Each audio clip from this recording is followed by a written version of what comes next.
While the city sleeps, an uncommon band of heroes unites to fight the forces of evil. The Opie and Anthony Show. Oh, my sweet Jesus. With I want to be known as notorious. No. Ack. Everyone is always in my way. Oh, you really are deluded. And B-Cup. Kind of fat-breasted and awful. And surrounded by dullards. Ben looks like poorly spliced film. Oh, it's hilarious. Whenever Steve yawns, it looks like the back of the Batmobile when it accelerates. Pocketosis. Eric, you're not going to cry. Shut up. And armed with superhuman powers. He pulls his pants down and just starts leaking into someone's garbage can. That's rule one. How about if he gives you the old chin tap with his helmet? That's all right with me. They are living among us, average citizens, average heroes, quietly and anonymously continuing to make the world a better place. Controversial talkers, Opie and Anthony. We are just dicks. You better just sit back and watch. Yeah. Wait, what? The Opie and Anthony Show. Oh. But enough of this palaver. Let's get the show on the road.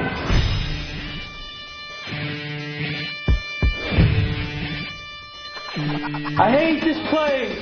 Nothing works here. The medications don't work.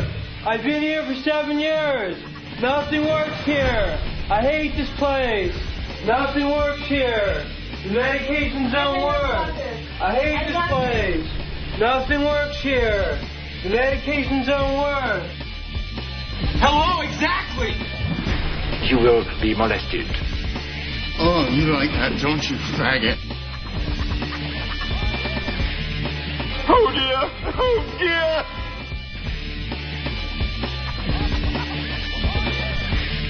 Don't just stare at it. Eat it. You will keep your hands off of my mule. You have something to say. I have something to say. All right, so let's just talk. You're not being fair. This isn't fair. What is that from? That's Boogie Nights. Oh, that is another Boogie Nights? He's trying to get his his loan at the bank to open his business, his stereo business. Can I kiss you on the mouth? Fantastic. All right, good morning. Morning.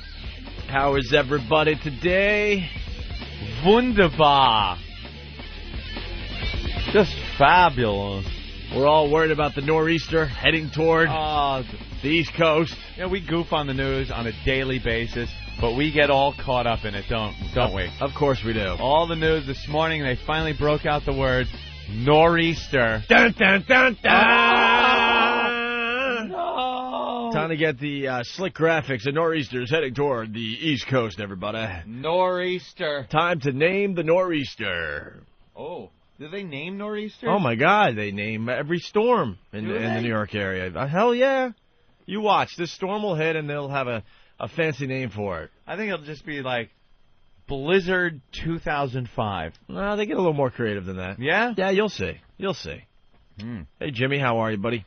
Oh, Jimmy is a miserable human being today. He hasn't slept in, I don't know, a couple days now, right? Yeah, I slept for 3 hours when I got home yesterday, and I've been up since 6 p.m. He's busy. He's got, like, things to do because he's got, a Tonight Show tape you're putting together? Yes, and coupled with a sexual addiction that is omnipotent. And this annoys you at times. It's awful. It's done. I gotta stop. Yeah. It's one of those things that occupy all your time. I was going to say, sometimes it's kind of fun. Yeah.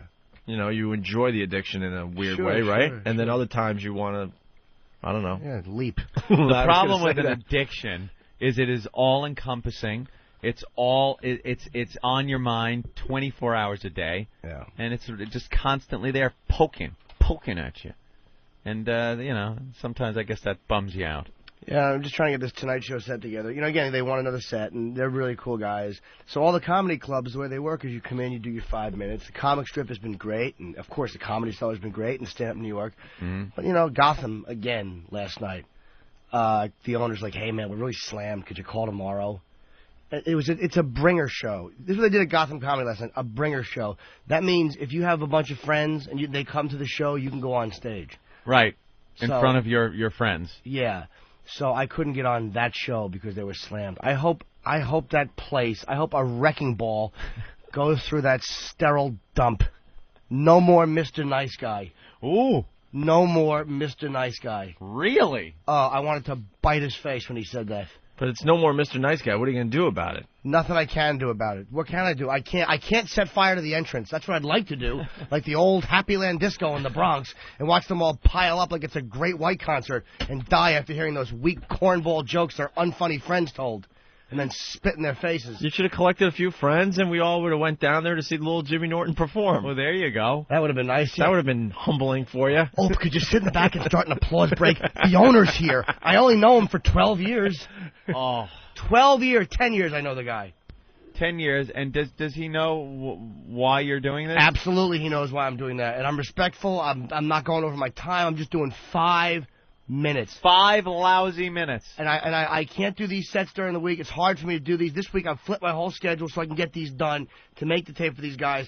And I asked him, at the beginning of the week I called, and they said no on 2 of the 5 nights. That's 40% of the time they shot me down. So any comic that comes on this show, if you try to plug that club, I'm going to splash hot coffee in your hacky face.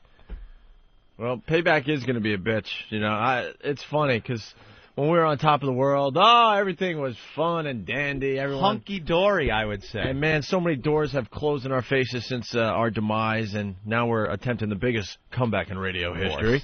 And we will be back on top again, and then there's going to be a lot of people that are going to pay. And they're going to pay dearly. I've never asked people to not support a comedy club, ever. But if you're going to go to a comedy club, go anywhere but there, please. If you're a scumbag. An absolute scumbags. Absolute. You know, this is very important to you and your career, and to any comic it would be. Like, if any comic had this going, you would give them the courtesy to put them up there for 5 minutes. The strip, the comic strip is great. They're like, yeah, come in any night. Come in this weekend if you want, just for your 5-minute spots. They understand. 5 minutes. 5 minutes, man. And I know this guy 10 years. I know him a long time. And it was a bringer show. If they're doing Conan auditions, all right, you can't walk. That's one thing. But they're doing nothing. Bunch of unfunny nobodies in suits. Hey, they tell me I'm funny around the office. You're not. Stupid. Stand up there and get little cheap slut applause breaks in front of your friends. That's what you do. That's a good thing to do in the club. Bringer show. And they're usually funny crowds, too. I really wanted to do it. Really? I couldn't get on a bringer show. I really should cut my own throat. Oh. Like I'm cattle. Somebody wants to back you up on this point? I don't even... I want to hear about the sex thing last night. I want to see where you went with that. They changed the font on the phone screen. What do you mean? It looks bigger and bolder for some reason. Oh, okay, I see that. It's boisterous. Dennis coming yelling at me. Dennis, back up, Jimmy Norton. Dennis, what's Hello. up? Hey, Dennis. Guys, it's fucking Jimmy Norton.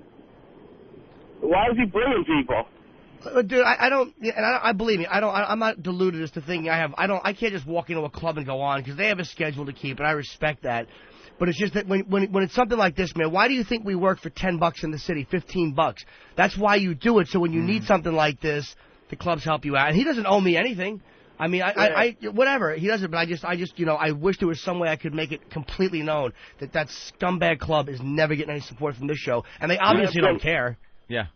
Obviously, he doesn't want O&A fans. He doesn't care. So I just make sure. I've never asked people to do that in my life. Douchebag. Oh, I wanted to just take the phone cord and wrap it around his neck while his Maury wig fell off. And he doesn't have a Maury wig, but if he did, I'd want to choke him until it fell off. Well, that stupid camel tooth coat. Throw paint on it. So the sexual addiction. What happened last night? Well, no, nothing. You know how it is. You dump another couple hundred and have an awful time, and just. Oh.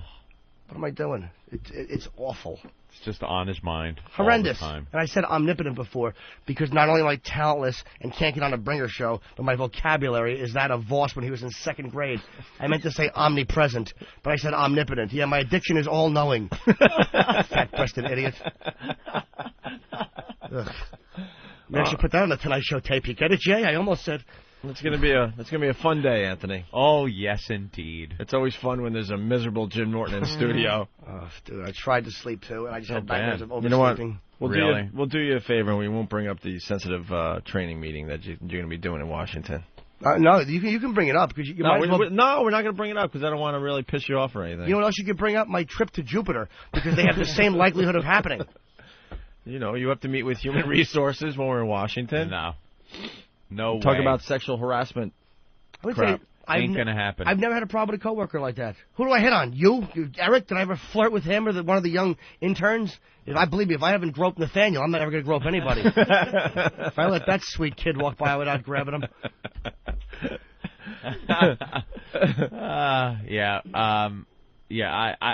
I won't. I shan't be attending. We kind of started that late in the show yesterday. The whole Washington trip, and that they have an itinerary. They have set an agenda for us that is absolutely ridiculous. I got on the phone with Super Agent Bob Eatman last night, and he's going to be calling them today. It's hours upon hours of work. I didn't work this many hours ever in my life. They want us to stay there and attend all these meetings. We should shareholders meetings. All sorts of crap that starts right after the show. We're doing our show from Washington Monday and Tuesday, if we could even get down there. Nor'easter coming, Opie. Well, now they're saying, oh, look, the weatherman's. Yeah. Well, now they're saying I think it's going to start snowing now. And it was supposed to snow Sunday, then it was Saturday, then late Friday. I think it's snowing now. Snowing now through July, is what they're saying, and it's really going to pile up. So we're supposed to go down there Monday and Tuesday to do the show, and then after the show we have all sorts of meetings and FaceTime with a lot of corporate bores down there in Washington. And Monday's agenda is absolutely ridiculous. And then Tuesday's agenda is not bad until you get to the 1:30 to 4:30 meeting, which is just for Jim Norton. Yeah. And ELO will be there, and some lady named Ann Kay. And it's human resources sensitivity training for Jim. I mean, sensitivity. We sat through some of that stuff, but it wasn't that long. No 3 hours. I don't think it was officially a sensitivity training meeting. Boy, I wonder what Ann and Eric are going to talk about besides, well, do you think he's showing up? I don't know. Doesn't look good. He got on the train and threw something at us. I picture an empty room, them two sitting in it, just looking at their watches. Yeah. Constantly. Well, what time is it? Any minute now, right? All right, well. As the choo-choo chugs along the tracks, carrying Jimmy home. Yeah, I'll be hanging my bag out the window, just waving to Philadelphia. How are you, Philly? We miss you. I know you have no idea we're on yet. Let me hang my O&A shirt out the window. That will serve as a billboard for half a second. There it goes. This is going to be an interesting radio show today. Yeah. Hey, Steve, you're overachieving today, by the way. Martini Steve, everyone. Overachieving? It's Martini Steve. Martini Steve. It's Martini Steve. You know, American Idol is a very hot show, Anthony. 33 million Americans watched the debut, which was number one by far. I mean, the second place was like 14 million viewers. I don't even know what second place was. Whatever. They're all sheep, and we love trash. So obviously we got to spend some time at the American Idol show and the audio. Steve just handed in to us, Anthony, for the show today, 24 tracks. Why don't we just play the show and take an hour off? I know. Well, that's unfortunately. I'm looking at it, and I'm thinking to myself, as I'm watching it last night, I'll just pick out all the awful people, and I'll separate it into the singing and the comments. And I'm going through it, and as I'm doing it, I'm like, wow, there sure is a lot of audio here. Yeah. And and I'm trying to make it concise, and I'm trying to figure out exactly where the limit is, but I haven't figured out that balance yet of where exactly the right amount of audio. Because first it's too much, then it's too little. So I'm like, all right, here you go. Screw it. Well, everything. None of our listeners are going to sit through 24 tracks they're not, of American Idol. But you have options now. You have options. Yeah, but I didn't see the whole show. I just took a peek every once in a while. Okay. I saw that hot piece of ass from the middle of nowhere that just got up there and sang her you-know-what off. She's going to go quite far. The hot blonde that feeds cows, and all of a sudden she walks in and you're like, oh, this is going to be awful. And then she had a voice like an angel, Anthony. Good voice. She had the look. She had that girl next door look. And what an ass on her. Yeah, not bad. So. And that's like the beginning. Because later on in the series, they always flash back to the people when they audition, and they look like wrecks because they don't have the professional stylists and everything. But after they slap her into shape, get her on a treadmill. Yeah, they'll get her on that treadmill, and she'll start eating salads. And have a hair and makeup person, and she'll go far. They're gonna love her because she's kind of like a Britney Spears, Jessica Simpson type. So you see what they're doing. They show clips of them, and they showed a clip of her on the farm. Yeah. And they put a little thing at the bottom that says home movie. That's bull. They send camera crews to these people's hometowns and tape it, and then put something that says home movie on the bottom. They're trying to like bamboozle us. And it's not a home movie because everybody they've done that to goes to the next round. It's not like they're showing home movies of people that don't make it. and it's all you can tell it's professionally shot. Yeah. It's They trickery. did it with the band, the guy that was the lead singer of his band. Yeah. That's leaving his band, and his band's all upset and mad. Well, it's like a heavy metal band, and this Yeah. guy wants to be the next American Idol. The rockers never pan out on American Idol. Thank you. Oh, Bill needs coffee. you got your coffee? Thank you. Where did Nathaniel go for food? He left at 4:30. He's sitting in there, so I don't think he's getting food anytime soon. I think Living they room for sent. food. I think they sent new guy. Yeah, the guy with New the... guy, Noah, yeah. Why is he Wearing wearing a a suit? Oh my God, he looks like a boss. Yeah, it's All right, Eric get him Logan. in here. Hold on. What He is looks like Eric. He's Lil Elo. Steve. Enlo. Or N-O. Did you get Jim's food yet? We can't use 24 tracks, right? No. Can you cut out a few of them How about I just highlight the ones that you like? Yeah. There you All go. right, good. That's good. Good. That'll Thank do. you, Steve. Okay. What? Dude. Oh my goodness gracious, my man. You know, I know you're trying to make a good impression. What's your name again, bro? Noah. Oh, yeah, Noah. Noah's read all the manuals, I think, on what to do in the workplace as an intern You read it? to better his, to better his chances of moving forward in the business. And I guess one of those things said, wear a suit. Well, I guess I'm trying to look more like Prince, like you said last time. So Yeah. I don't know. Go But with you're that buttoning you're buttoning 2 buttons of the suit, which makes you look like you're on trial for child pornography. Nobody buttons 2 suit buttons. That's true. That's that the top new. button. That's could the new way to button the suit. Only though. kooks Is do it? that. Yeah. Why the suit, really? Why the suit? You know, No. the rest of the interns are going to beat the crap out of you. You know that, right? Oh, I know. I probably know that. Going for a look, I guess. Yeah? Yeah. You figure that was a nice professional look for Yeah. this You're environment? going for a look. Yeah. Look around the room. There's no one in here that would care about a look. Yeah, Absolutely. to see someone walking around in a suit makes us a little nervous around here. You know, us on the show, we don't really like the suit guy thing. When they Danny. walk around, it just means we're in trouble or something. Danny, break out the pillowcase. Break Get out the soap. Break out the pillowcase and get the bars of soap. Someone needs an attitude adjustment. Yeah. Well, no, it's very good that he's thinking that way. you know. Really? It's professional. Making us all uncomfortable. When was the last time you saw a suit? If you're interning at IBM or something, that's, My brother works for IBM, actually. Oh, really? Yeah, coincidentally. Yeah. Got to get those fish fillets down to those boys at IBM. Did they send you for my food? Yeah. You got it? Yeah. Thank you very much. Oh. So what are you waiting for? No, he's just being... Food's on its way. It's on its way? Yes. On its outside. way. Oh, it's outside. Yeah. All right, well, chop. Oh, I will. I like this kid. He's got the look. Thank you. Very tussleable hair. Strapping young man. Hey, wearing a suit. What kind of shoes is he wearing today? Nathaniel, get in here. Nathaniel's really bothered What by are this. they? And Are they Danny, get in loafers? here. No, I want to see if these guys have learned anything from us. Oh, Bruno Molly's? Bruno Mali. You're wearing OJ murder shoes? I kind of respect that. Well, that's nice. You know, the kid is, it's not just a suit. It's a really nice suit. Like you come from money or something. Yeah, I think he does because he was wearing a nice jacket the other day, a nice coat. He I'm comes not from. going to say anything, but yeah. Yeah, you come from. Your parents have money, right? They take care of me, I guess. All right. Yeah. Here's Danny and Nathaniel that have been working really hard for us and barely get mic time because they don't come in here with suits on. Yeah, if I just dressed like a freak, I'd be in here all the time. Sweet.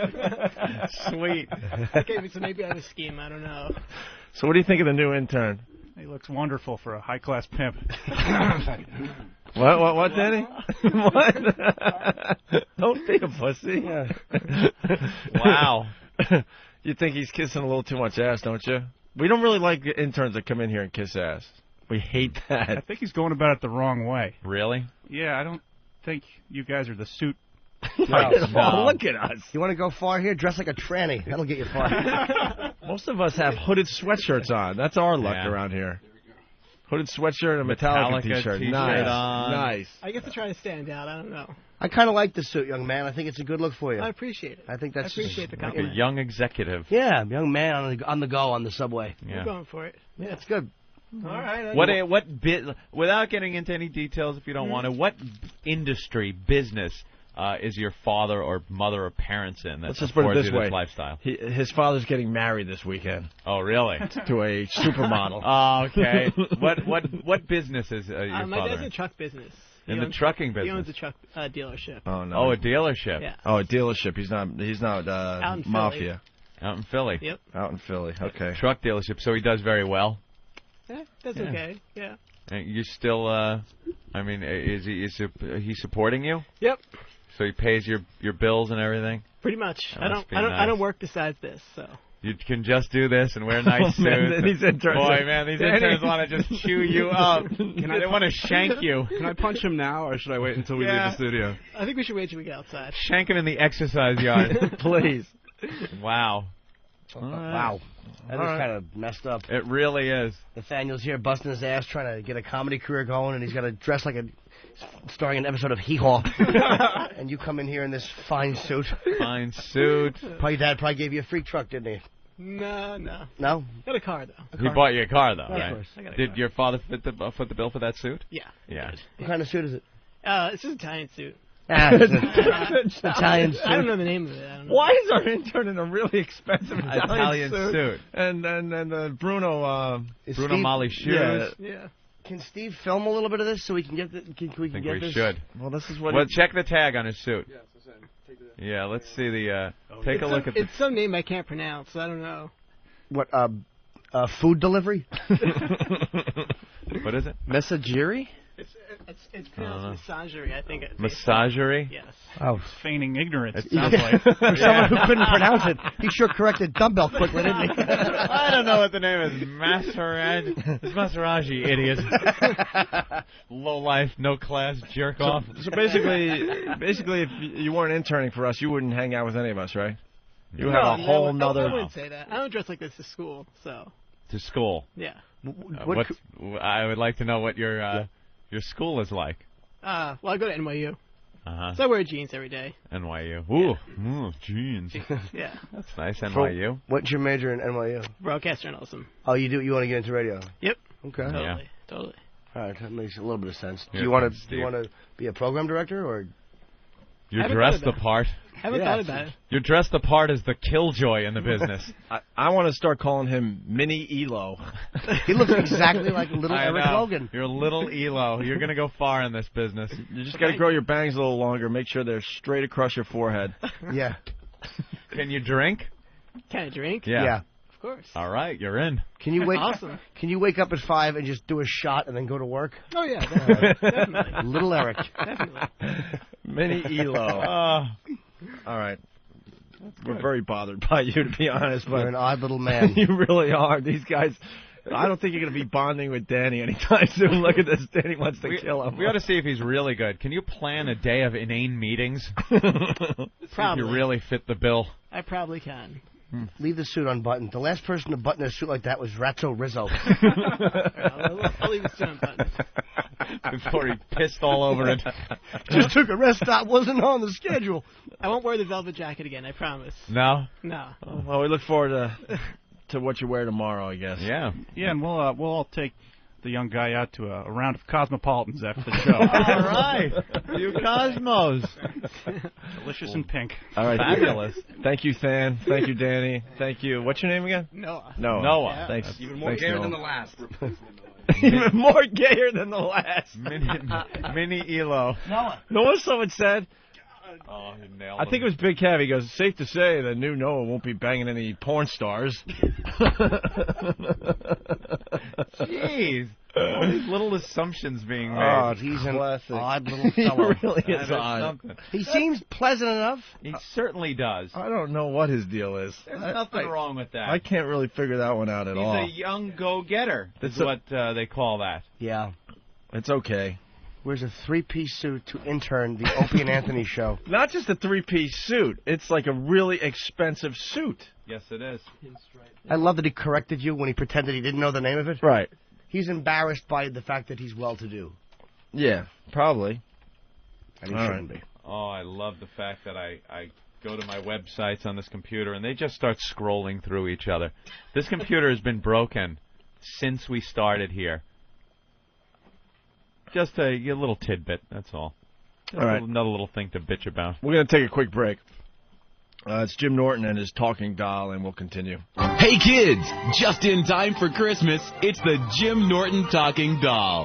Die! You know him from the Opie and Anthony show, and you've probably seen him receiving yellow discipline in cheap motels. Shut up, stupid! Now you can bring him home. Just squeeze his mule and let the sparks fly. Don't try to make a poignant statement, you ass! Made entirely of recycled rubbers and stuffed with nails and broken glass, the talking Jim Norton doll is fun for everyone in the family, even Mom. Just keep filleting your husband until he pays the bills. Oh, that Jim. What will he say next? You talk like Foghorn Leghorn. Shut up. It's an educational toy, too. Who better to learn about the birds and the bees than from Uncle Jim? It's not rape if they blink twice for yes. Comes complete with martini glass, shaker, and vial of urine. Some assembly required.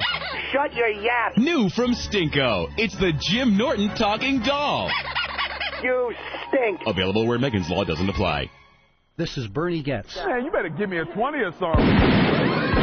You're listening to Opie and Anthony. And Anthony Show. XM 202. Oh, wow. Get up, come on, get down with the sickness. Get up, come on, get down with the sickness. Get up, come on, get down with the sickness. Open up your hate and let it rub on the face. Get up, come on, get down with the sickness. Hey, we're back with the Opie and Anthony program. Jimmy's relentless, man. It is the One virus. Because slowly but surely you get infected. A lot of you are listening for the first time. You just might not get this show today.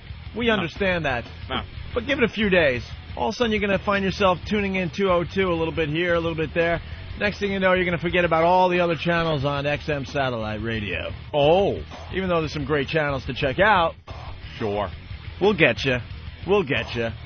Anthony and I were discussing during the commercial. We should call it the commercial because it's not a commercial break anymore. You know, people still bitch about it. People still bitch. The goddamn message board people. Some of them still bitch about one commercial that we can blow our friggin' noses or something. And you know, I don't pay for this to hear commercials. Shut up, jackass. We have to do something. So why not, let the company make a little extra money? Makes me want to put a little frowny face after my post. Well, the reality is we do have to take a break, and the comedy breaks weren't working at all. Yeah, we got rid of those. So they're selling a little advertising. It's not going to get out of hand like it was in the old days. I mean, we were up to something like 20 minutes an hour of commercials back at the old joint. This is one commercial. That's why we have to eat on the air. Yeah. I couldn't even take a leak because I was mesmerized by the intern in his new three-piece suit. And Anthony and I were talking, how early do you have to get up in the morning to put on a three-piece suit? Ooh, to put on a suit. It's like, I know it takes me forever just to get dressed in the winter. You got to put everything on, all the stupid layers. I'm all tired. Well, it takes forever. Well, people got some opinions about the new intern already. Jim from Massachusetts. Go ahead, Jim. Hey, guys, what's going on? Hey. I smell something, and it's not an intern's breath. That new guy, he's a mole. He's an XM plant sent there to keep an eye on little Jimmy. Nah, even XM wouldn't be dumb enough to make him dress like that and come in here. Yeah, if they were going to have a plant in here, it would be, I don't know, somebody that would fit in. Yeah. Not stand out like a sore thumb. Like Fan. Yeah. Yeah, well, He'd be it'd the perfect obvious, plant. and then you're not as conspicuous. I don't know, I'm punching out. I just wanted to let that one in, guys. You guys rock. Well, are you searching for the terrorists up there in Massachusetts? I just could be me and Tom Menino. We're actually going to powwow about you, and then go after the terrorists. Yeah, we got to get the audio of the mayor of Boston talking about the terrorist alert up there. Tom Menino, we've got information that there's a dirty bomb.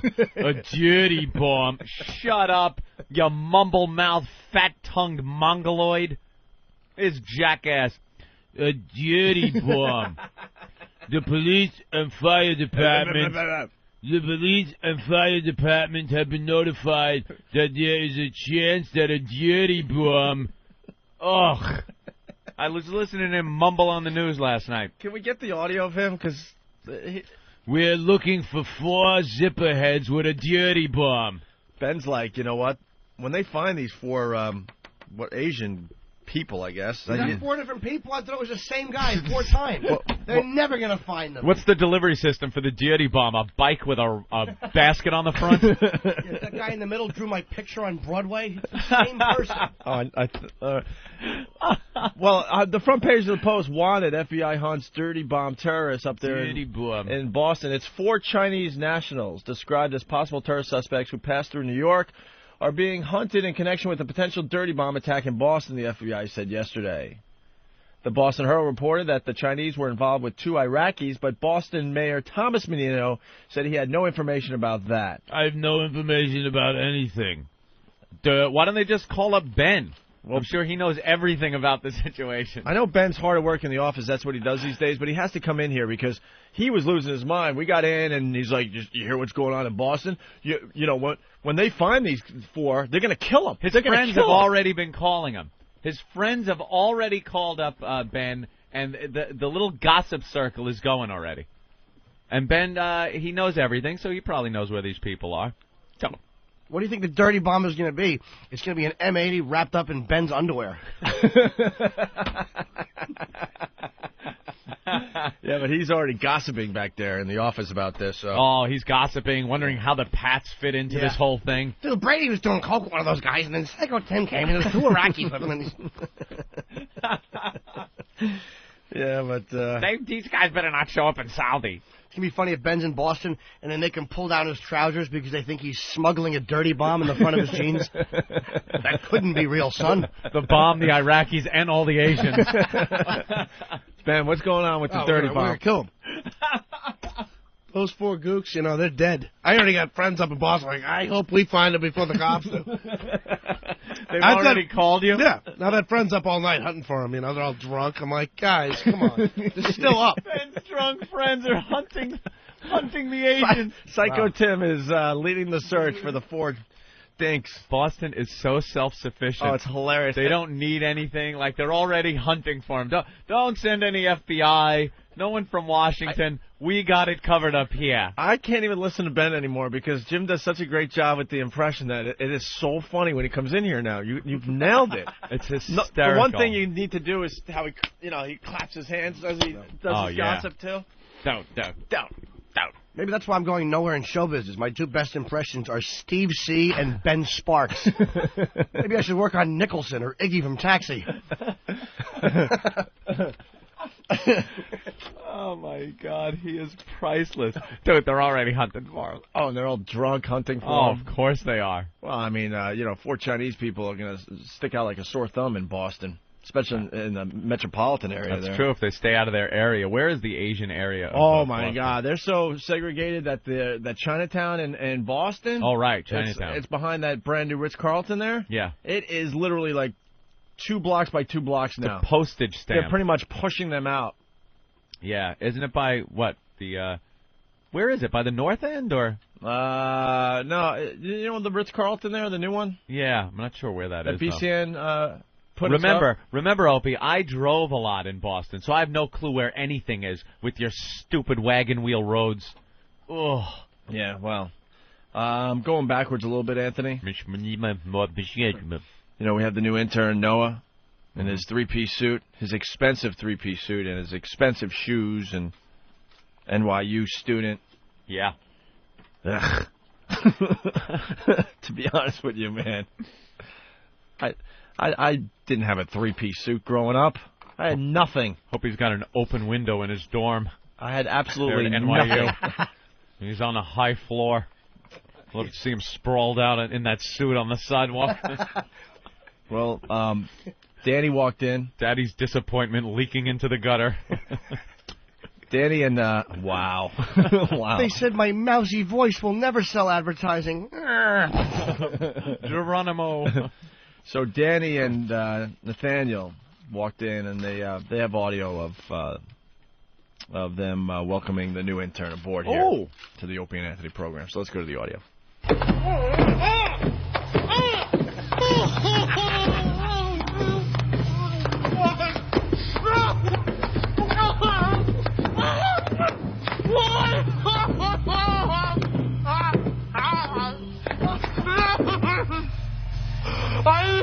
Do it!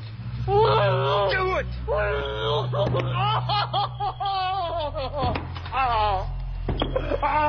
Danny really hits him here. Remember, it's just a bad dream, fat boy.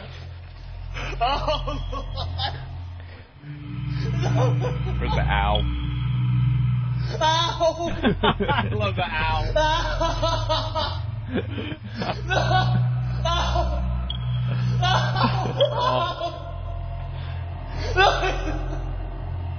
Thinking of that jelly donut in his footlocker. How delicious it is.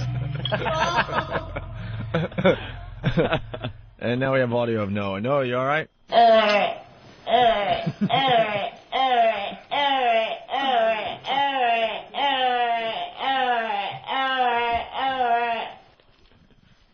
Oh, look at this. I like the fact I don't have to ask young Tony Perkins for my change. There he is. New intern getting a lot of attention while the other guys just work their balls off behind the scenes. They're just loving this. We should change our names, actually. Yeah. From now on, it's not Danny and Nathaniel. It's Intern 1 and Intern 2. No. Featuring our new intern, Noah. Featuring Noah and his snazzy attire. I like that I actually got change back from my money that I gave Noah. I like that, too. It's a rare thing that happens. Noah and... Look at that. Fan is like throwing his hands up in the air. What? I don't know how many cab rides I've paid for. Danny and Nathaniel are now the backup singers to Noah. They sure are. Backup singers. I like the fact this kid's out here hustling, and number 1 and number 2 are just kind of standing in there. Oh, yeah.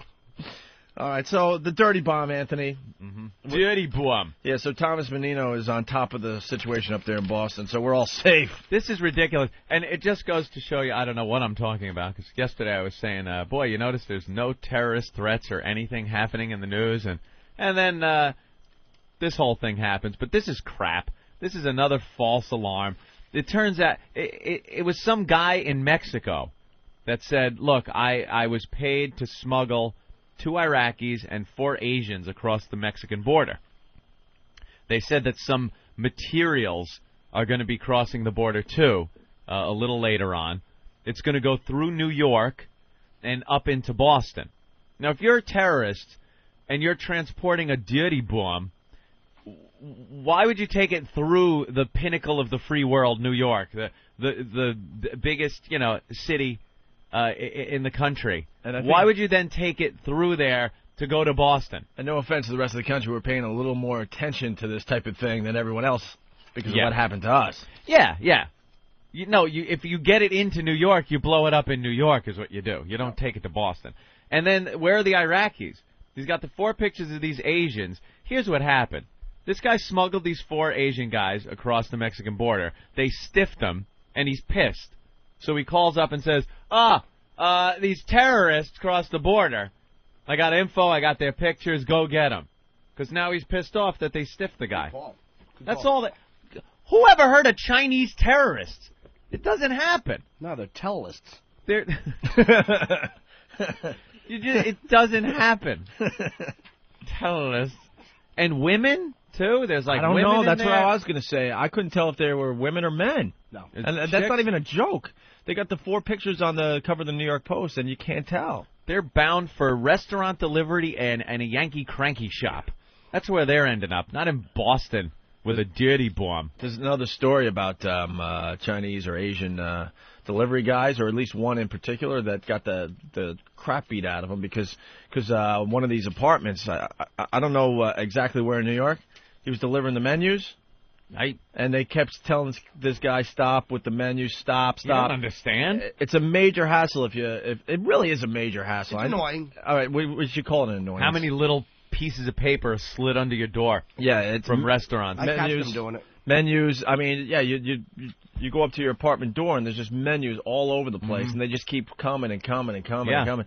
And one building had enough, and they just beat the crap out of the guy. Because I guess they told him a few times, stop with the menus, but I don't even think the kid knew English. And then one, like the other day, they beat him up. And then, like, the super or somebody got involved, they held him down and just beating the crap out of him. The super, too? Something like that. We got to get this, we try to keep the details pretty accurate here, so we'll get the story, but yeah. And there's a gang going around New York. I heard on Winds this morning that there's a gang roving around with baseball bats that are just beating up Asian delivery guys. No, really? Riding around, yeah. Why? I don't know. Are they dressed like the Yankees with Kiss makeup on? The Furies. The Furies, very good. Wow. Just beat them with bats. Very good. Sorry about that, 4 Asians. I hear your wonton soup didn't make it to your destination. Sorry about that. Valerie, what was her name? Valerie von Valkenburg or something from Too Close for Comfort? Wasn't she in Too Close for Comfort? I think she was in Where in the World is Carmen Sandiego? No, she was in a sitcom, too. Was she? I might have been Too Close for Comfort. I Yeah? could be wrong, yeah. Dirty feet. All right, let's go to the phones here. Ron the trucker wants in. Hey, Ron, what's up? Hey, how you doing this morning, fellas? Pretty good, Ron. Pretty good. Hey, what the fuck is with this new intern? He's got a fucking audience of truck drivers and jack-offs. He's in there with a fucking suit. You guys need to tear him up. Send his ass back to Philly with his daddy. Yeah, it's a little weird. We're not going to lie to you. It's a little strange. But he is working. He's not just sitting here. No. He's very efficient. He got Jimmy's order down perfectly. And Jimmy has a very complicated order every morning. The food he needs, the water, the cereal. I mean, it's a mess. He set up, he needs utensils. Like, most people don't need utensils in this place. You get something, you open up the foil and shove it in your mouth. But Jimmy's like, you got a knife. Yeah, he needs all sorts of things, and the guy got the order right perfectly, right? Yeah, all I need now is new sinuses and a little self-esteem. We know it could whip those up for me. I think Nathaniel, it took him about 6 to 8 times before he got your order right. He doesn't care about my order. I come back to bagels on the floor. Right. He steps on it. Yeah, he doesn't care. Mealy apple. I bet you this kid brings me an apple that I can throw through a brick wall. I bet you this kid brings me an apple that's so crisp I lose a tooth biting it. Thanks to Nathaniel, who just takes applesauce and wraps it in red paper and hands it to me. It's like a prostate. How am I supposed to enjoy that every morning? Yeah, you know what? I'm starting to like the new intern. Starting to like him. He's a go-getter. He's a go-getter. That's what they call it. He pays attention to detail. He's meticulous. Meticulous. He's a meticulous boy. Very meticulous. What a kid. All right, let's go to Pete. Pete. Morning, shit dick. Good morning. We haven't played that in a while. Maybe we'll throw that on going into that break. Go ahead, Pete. Hey, I was wondering if you guys are going to go visit John's Hog Beauty Salon before you guys go to Washington on Monday. John's Hog. It's John Sahag. I haven't been there in a while. Bunch it out, fellas. No, I won't be going to John's Hog. That's where I go to get my head done. Yeah, we should all go to Washington in 3-piece suits. Yeah. Yeah, that'll happen. We'll attend all our stupid meetings in suits. Jim in Staten Just Island. like them. Hey, Jim. Hey, what's up, guys? What's up? What's cool? I just want to let you know that I was online with Bernie Getz last night. You were? Yeah, I am the Bernie Pie, and I told him he had a great music selection last week. And what did he say to you? He was saying okay. He wasn't really responding. And at the end, I said, I just want to say hello. I wish you a great upcoming Black History Month. Punch it out, guys. All right. Yeah, what is it? BerniePie@AOL.com if you want to talk to the Subway Vigilante. Subway Vigilante, Bernie Getz. Will he be coming in here soon again? You know what pisses me off? Sometimes you think you're chatting with him, and it's his squirrel. You know? That's annoying. I typed in a few things, and it just said, stop! Stop! It was screeching stop. All right. Man beaten by building super and a resident after putting restaurant leaflets in their Harlem complex, Anthony. Harlem? Yeah, it happened in Harlem. Beating up an Asian guy? Chen Zhenping Hi. Chen wanted to deliver menus to the stately Harlem Co-op. Nayam Shala told him to get lost. By the time it was over, Ping, 23, a Chinese immigrant, had been beaten, and Shala, the building superintendent, and another man, a psychiatrist who lives in the building. Really? It's kind of upper crusty place. Were under arrest for felony assault. Good. The Monday afternoon confrontation at a Harlem apartment building crystallized the tensions that often exist between buildings opposed to advertising and restaurants whose profitability depends on a healthy takeout business. Yeah, they're out of control with these menus. And yeah, but you know something? If you're ordering from the place, you can't fault them for leaving the menus. Yeah. Well, they usually just leave it in the bag of food that you buy. Yeah, but here's what they do. If you're in an apartment building, in your apartment, they deliver to that apartment, then they slip the menus under the doors of the whole floor that they're delivering to. Right. So people that never deliver get these menus slid under their doors, too. These guys have awful lives, man. It's like, I know, a Chinese guy who's delivering food has a great life. He's making no money. He's probably sharing a room with 6 people. Leave him alone. Highlight was the boat ride in the shipping container over. The highlight of his life, and You now you're beating him up for menus. The only good thing is if he wants to do comedy, he can just show up at Gotham with 4 friends and they'll throw him right on. He's bitter about that one. Oh, a fire in the entrance. Piled up at the door. It's getting uglier on the instant feedback. Fast Freddy from Jamaica Station wants to, call Noah and the other interns. Yeah. Lovely Noah and the internets. Internets. Very cute. I'm almost tempted to have something drafted that says the interns have to wear suits. Do the rest of the guys do they don't own suits? Probably don't even own a suit. Well, I think they do. Everyone has to go to a funeral or a wedding or an occasional wedding suit. whatever. Yeah. And that may be a fine little directive that the interns come in suits to show a little respect for the Opie and Anthony radio program. Respect. Freak Show on the phones here. He has a good idea. He wants all the interns to dress like pimps one day. We should have Pimp Day on the program. What, are we going to have thematic dress day? For the interns. Hell, is this junior high? I know. Hey, it's hippie day. Right. It's all dressed like hippies. Mike, what's up? Hey, how you doing? Good. Hi, Mike. I've been a long-time listener, and you should keep that little fag intern because he's probably going to be funnier than Jim Norton. I think Jim Norton sucks. Oh, do you really, sir? Yeah, he's annoying. He's not funny at all. Where'd you find him anyway? Sir, it's not he, it's me. I'm talking to you, you ass. Well, like I said, you're annoying, so who listens to you? It's Okay, a well, I long hope- day for this. If I'm spoiling the Opie and Anthony program for you, you don't know how happy that makes me. I hope the last thing you hear before you drunk drive into a wall is my stupid voice. Too bad I'm not listening to Opie and Anthony. I'm hearing Norton. Bam. Hey, your life is listen to over. this, you annoying fuck. What's that, sir? Oh, he hung up. Typical little faggot. Call in, say a few things. You got nothing, you hang up. Call back, faggot. You can talk again. Yeah. Let's say hi He to had nothing. He was going nowhere. Let's say hi to Minnesota. You're Doug. annoying. Doug, what's up? Hey, That was the owner of the Gotham, by the way. Arab, how are you? I don't know what they're all upset about a 3-piece suit. I drive a gasoline tanker, and I often come to work in a nice silk blouse and a kilt. Kilt? All right, crash me. Wow. That was awful. And you know who that guy who called up was, guaranteed? He's one of those guys whose girlfriend IMs me on the computer. Right. And I probably hooked up with her at a gig. I probably took her in a parking lot. I'm not even trying to be funny. Yeah. And I probably sat down with her, and she told me how bored she is at home, and she went, blah, blah, blah, blah, blah. And I filled her up, and she left. And now you got to kiss her, stupid. Right on the mouth. Can I kiss you on the mouth? What is... It tastes a little weird today, your kisses. Yeah. What's up with that? Are you eating flavorless yogurt? Oh, this is going to be an ugly show. I can just feel it. I swear to God, I hope he is paralyzed falling down steps. Let's go to Utah, okay, and say hi to Josh. Josh, help us out here. Hello? Oh, my Hello? God. Josh, let's Josh. go! Morning, One. Morning. Morning, my little beak up. Attaboy, Josh. Thanks a lot. That's right. I needed a little pick-me-up. Hey, I just wanted to make a song request in honor of Inauguration Day and the 2 little terrorists I just saw pulling into the post office here in Salt Lake. Ah. Okay. I wanted to hear Towel's Not a Hat. Oh, we haven't played Towel's Not a Hat in a while, Anthony. Towel's Not a Hat. We kind of like this one. Mm-hmm. All right, we'll play that for you, Josh. All right, thanks, boys. All right, bye. The great state of Utah, home of Belladonna. She's Mormon. Oh, really? Yeah.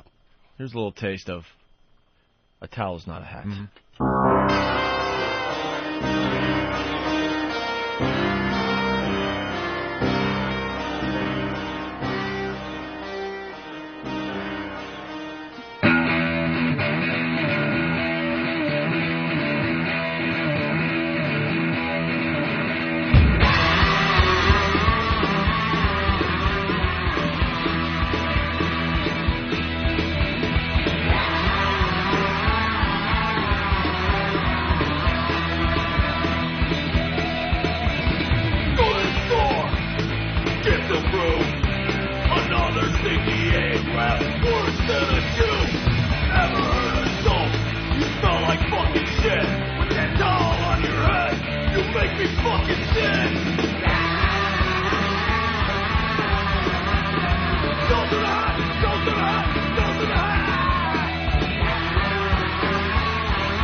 freaky maze.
The very worst of the Opie and Anthony FU line. Yeah, I want to leave a big fuck you to the fucking idiotic interns that answer the fucking phones, man. You guys are fucking assholes. Sit there and somebody's talking about something and, oh, it's not an issue, and hang up. You fucking faggots need to get a real job and stop being O&A's little bitches getting their coffee and shit. Go get a real job and work like real fucking men, faggot. Cal Robertson, you fucking pussy. Get your lazy ass up and get to work. Fuck you.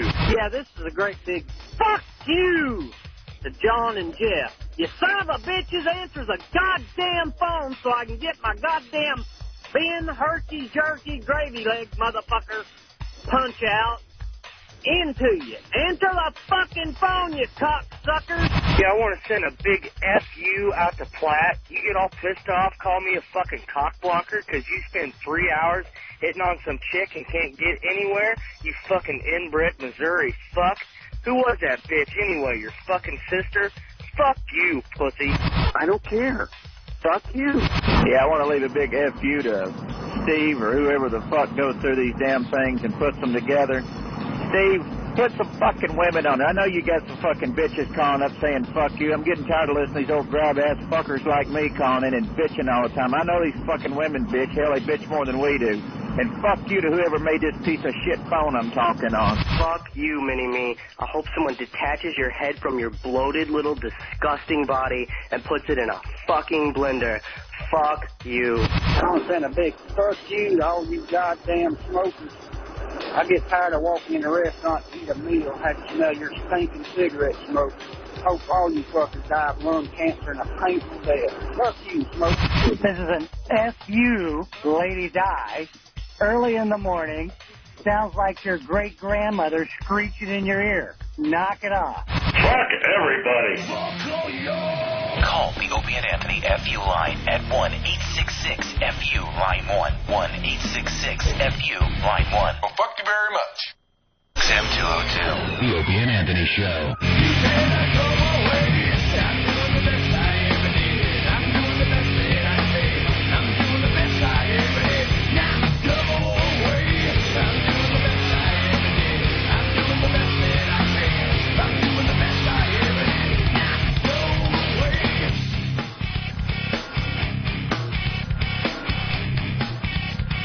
All right, let's go to Artie in Jersey.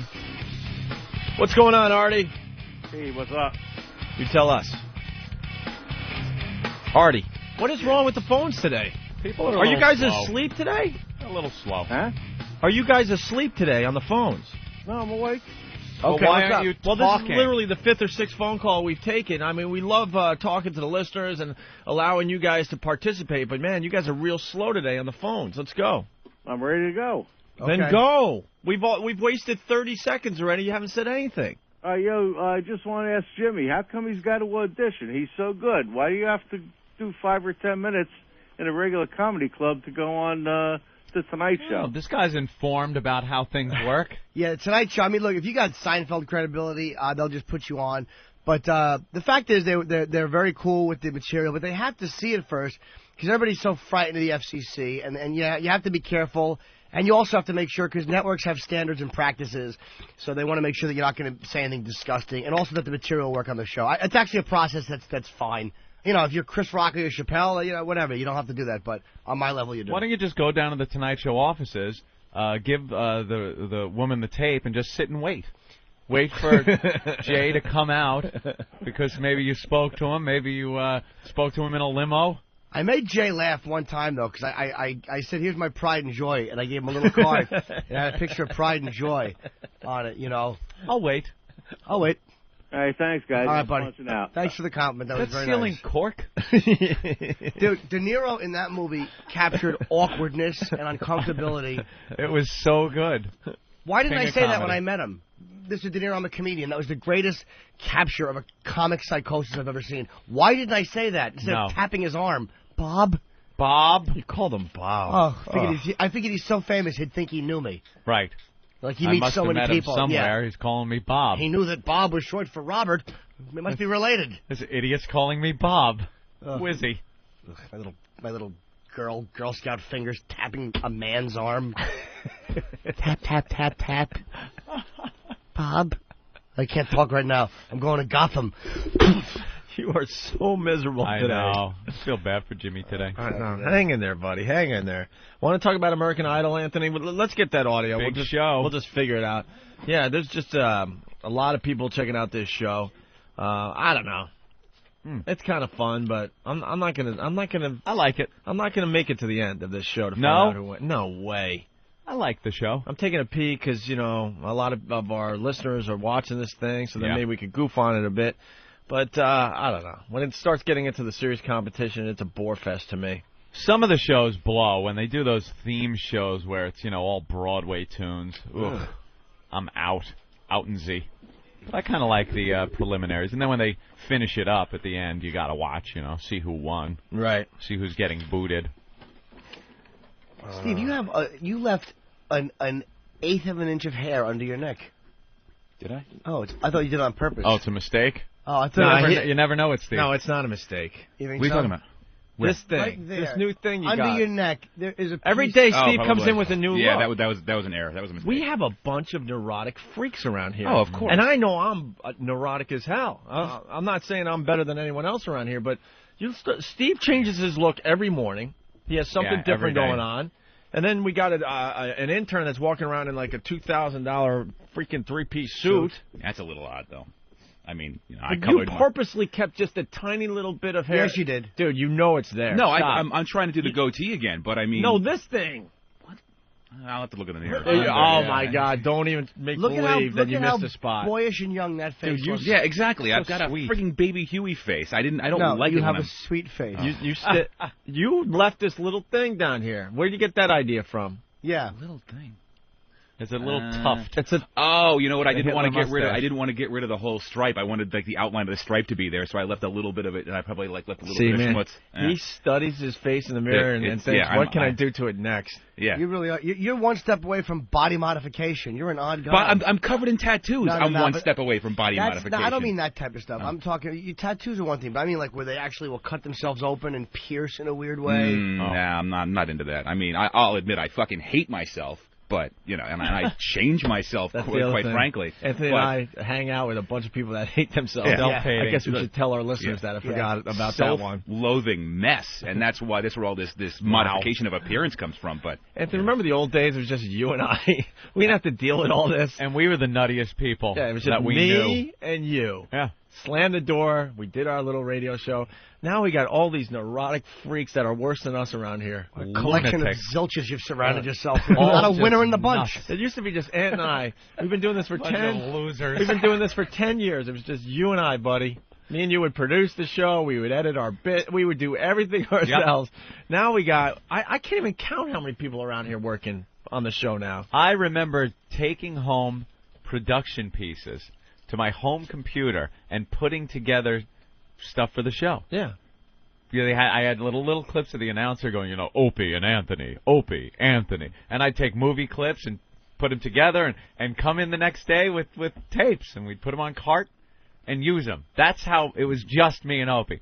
Commercials that you heard on our show, we recorded them in the studio. We Doing did commercials for car dealerships. We did and everything. porn shops and head shops up in Boston. And, yeah, it did everything. But now, Look at our staff, Opie. Look at what 10 years in the business has gotten us. Look at this guy. Our staff of self-hating kooks. We added Jim Norton, who any day could throw himself out a window. Yeah, we don't know. No joke. I mean, it could happen any day. Any day. This really is a collection of atrocities. The best way to feel better about yourself, though, is surround yourself with people that feel worse about themselves than you do. That is kind of a good point, and I wouldn't mind it as much if you weren't wearing a long sleeve shirt that didn't come past your belt. Yeah, that really self-hating bothers me. Steve with his magnadoodle face. Steve's like, I hate myself so much, I dry my shirts for 4 hours. It is just getting stranger and stranger around here, man. It really is. Oh, God. You got Ben in the office. He's just herking and jerking. Ben's lonely, talking to himself. As we do a radio show, I mean, I can see his little head way over there, and it's just moving back and forth. Of course it is. That stupid Jack Torrance hairdo he has. Oh. He's trying to type, but his fingers keep moving. So he's like, dear Flarflar. So I gotta go back. He moves like the woman walking out of the TV set in The Ring. Wow. He just has that. Except he sweats more. Just his hair's wetter. Yeah, I almost said he sweats less, and that would have been silly. Oh my God, it's just a mess of characters, but we love them. But they're All right, ours. Steve, what is going on here? Now I can't figure out where you want me to go with this. Well, you said go and highlight a bunch, so I highlighted a bunch of the choice ones. All right, we just want to play just a few clips from American Idol. But the problem is, I mean, if we're going to play like Joe, we got to play all of Joe, no? Right. Okay, that's fine. That's fine. I just didn't. Eric came in and actually told me that, but by the time I actually picked up the highlighter to start marking things, he said, "Quick, get in there with the list." Oh, so you want to re-highlight? It like takes two things. Just I'll highlight the entire segment of the person that you want to do. Okay, re-highlight. All right, you re-highlight, and we'll just stall here. Yeah, re-highlight that. Re-highlight, and we'll play some American highlight again. Idol audio. Tony from Reno. Hey. Wow, is there a delay on the phone? Wrong? Hey, what's wrong with Norton today, man? It sounds like he had a bad lay last night. No, well, yeah, kind of. I get to these places, man, where I don't sleep. I've been sleeping for 3 hours a day, 2 hours a day, and just behaving like a complete... sure it's not chemical abuse, Norton? No, I don't do any chemicals at all. No, I'm completely sober since February of '87. I kind of thought maybe there was a chemical problem there when you started going off on California. I mean, California loves this show very much. But when did I go off on California? When did I go off on California? Listen to your tape. Listen to your tape. In fact, Opie even said, hey, you don't want to take on California. Wow, did I? What? Did I make fun of L.A.? Did I trash L.A. for show business? No, actually, you said there's no funny people coming out of here. Did you ever try the Comedy Shop down in Hollywood? No, there's no such place down there. Sir, there's no such place as the Comedy Shop. Dude, wait, I'll explain. Oh my God, you have the timing of a stroke on Christmas Eve. What I'm saying is this. Not that there's no funny people in L.A. Most of the funny guys who are in L.A. come from other places. Because L.A. So they go I hope you drop dead. Trying to be funny. No, they go there because that is the epicenter of show business. But the fact is... But then there's nothing going on that's good down there that you're saying. I mean, when you said you wanted to take on California, I may be not the greatest representative on the planet, but man, you sure aren't the greatest representative. You know, sir, I hope you honeymoon in Indonesia. You just keep... I'm trying to explain to you... I hope you turned up fat and bloated, too, but you're already there. Oh, you're very sharp. Are you called to defend California? Are you a wannabe in show business, dude? Is that your problem? No, not at all. I'm just an average Joe Blow. You're an average Joe? What kind of an ass says that? Bring on Voss. You're an average Joe, are you? Is that what you are, just a regular fella? Exactly. Hang up again. Another faggot coward. Why are the listeners, if you're going to call up and say, why do you hang up? God almighty, I hate that, man. We give you airtime. You can say what you want. Because their already limited tank runs out of gas real quick. Yammering idiot. How come when Jimmy is having a little bit of a down day, these people have to call up and rag him? Because they think they're going to win. None of you are going to win. Well, Anthony, because I'm a troublemaker. Is that it? Put them all through. Let them all come through. I like this. Was that a setup? Well, no, it's not a setup, but I see what's going on the phones. I figure Good, let him call. Let's rile up Jimmy today Let him a call. little bit. I hope you cancel your XM subscription. Wow, you don't want that to happen. I don't care. Let him. Let him. Hey, Jimmy. That's a little harsh. All right, then pass it on to someone. Keep paying the bill, but pass it on to someone. Let me amend that. All right, American Idol, Anthony. Yes. I watched it last night. I liked the. What did it start out with? Those 3 blonde chicks? Oh, the triplets? Did you see that? You know what? I did not. 3 blonde chicks come up. They're triplets, and they're dressed in their party dresses, whatever the hell they were wearing. And Simon just tells them right out, you're all overweight. And they're like, oh well, we know. Kind of acknowledged it, trying to diffuse it, but you could tell they were pretty embarrassed. I don't understand though why when you get 3 white chicks come out and they're overweight and Simon jumps on them, says something about it. But then if a black chick comes out and she's really big, they don't say anything about her weight. It's kind of an Aretha thing, that's fine because Aretha's fat. No, it's because Simon, Jim brought it up yesterday, he's a wimp when it comes down to it. Yeah. He really is. He goes after the easy targets. Yeah. Most of them are easy targets, obviously, but yeah, why isn't he telling the big fat black chick she's fat? How about Ruben Studdard? He's not exactly svelte. Yeah, exactly. He made it all the way through and actually won. Yeah. So I don't think. See, Anthony likes Simon. I hate the guy. I've hated him since day one. I hate the guy. I just like it because he's blatantly honest with these people. Yeah, but he's also predictable. But it's predictability. If someone sucks and comes up and stinks, sometimes you'll have what's his name there, Randy, say, well, I'm kind of on the fence, and it's a no. Mm-hmm. It's a no. And then they go to Simon, and he just goes, no, absolutely not. But I think he plays his role because everyone is expecting him to just hate everybody. Well, but he doesn't. And then he tells people that they're very good, that they're very good. And then he's over the top at times where you're like, all right, relax, calm down. I don't know. Yeah, I'm not buying it is what I'm saying. Really? Yeah, I think, he was a very honest, guy when this whole thing started, but now with all the, the press, and he goes on Regis, and everyone's like, oh, Simon, Well, yeah. Now he's really playing up to what he has become, in my opinion. I just see it as it is. If someone walks up there and they stink on ice, he just says, no, you're awful.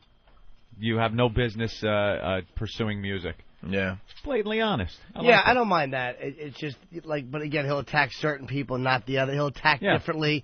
That's what irritates me. Soft targets. All right. I guess we got some audio of Justin. Justin Smith, Anthony. Which one was he? Justin. Well, Steve wrote, very gay. Oh, really? So, I don't know. A lot of the guys come just sauntering into that audition hall, and you could just, before they say a word, you're like, oh, boy. Here he is. Oh, boy. And then they're like, hi. Hi, Simon. I hope you like me. Oh.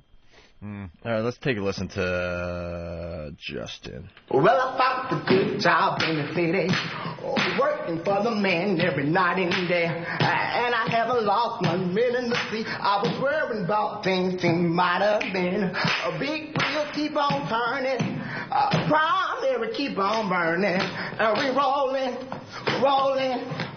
on the river. And we rolling on the river. All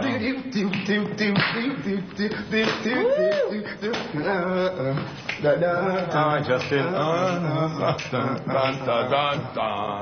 What is it with this song? Yeah, a lot of people were doing that. Hearing that, I really want Ike Turner to rape him on a console. A lot of people were doing it to the Rolling on the River, and they were just awful. Here's a little more. Everyone There's something about Mary. I don't know. I don't know. I just love to dance, and I just picked the song that came to mind. Everyone keeps choosing that bloody song. Okay, last a good job in the city, working for the man every night and day. Never lost an. Oh, I'm sorry. Sorry. Ike Turner should punch you in the face. Never did I lose 1 minute of sleep, cause I was worried about the way things might have been. Big Beat wheels you with keep on Tina. turning, fire Mary keep on burning, and we're rolling on the river. rolling, rolling, rolling, rolling. Rolling on a river. Rolling on the river. Do do do do do do do do do do do do do do do do. And she's rolling, rolling, rolling on the river. I don't like music anymore. Wow. Hey, that's fun. Yeah. You're just kind of sitting there just disgusted.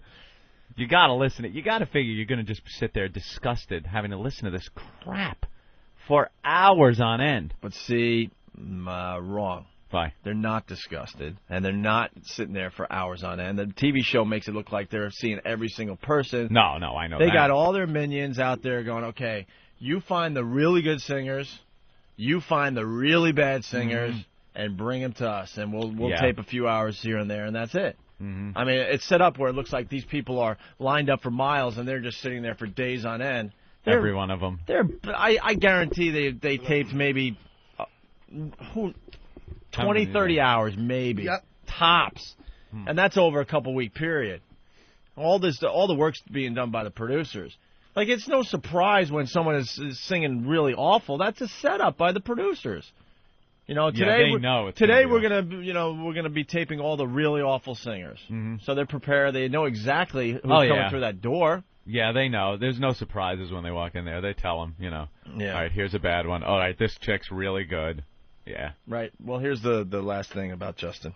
I'm going to come in with my personality that I have, and I'm going to go in there doing my best that I can, trying to succeed. Get Jimmy And his food. Hopefully it never failed me yet, so I'm going to come out a winner. What does secede mean? He's leaving the union? Made sense to me. He's going to secede. Seceding. No. All right, let's. They are so confident. I love the overconfidence when they leave that audition studio after they've been told they stink, and they start talking to the camera about how they're going to move on. And no, don't worry, you'll see me again. Yeah, I'm sure. Half these people that they're showing on TV anyway, they don't even prepare for their quote audition. Looks like they're just winging it. If you know you're going to be on American Idol, wouldn't you spend a lot of time practicing your craft? A lot of them are crazy. It's like crazy people. Yeah. Real live crazy people. I agree with you on that. Let's say hi to Sean in Jersey. Sean? Hey, guys. Hey. Hey, Sprinkle Nips. Hi, how are you? I'm good. The best thing about last night was that overconfident piece of shit that had, he was like a cruise ship singer. Oh, man, with the fake teeth and the fake tan. And he comes with a whole entourage of his family with posters and banners saying, go, go, go. Yeah, his name was Joe. He brought his whole family, his friends. They had a banner that said, go, Joe, go, or whatever. Oh, he had a whole entourage with him. And he thought he had, like, the looks, the $1 million smile. He'd been in the business. I'm the package. He goes, I am the package. I'm the package. Comes in all overconfident. And he was mediocre at best. And, they let him know it. Do we have him? I think so. He was really bothered.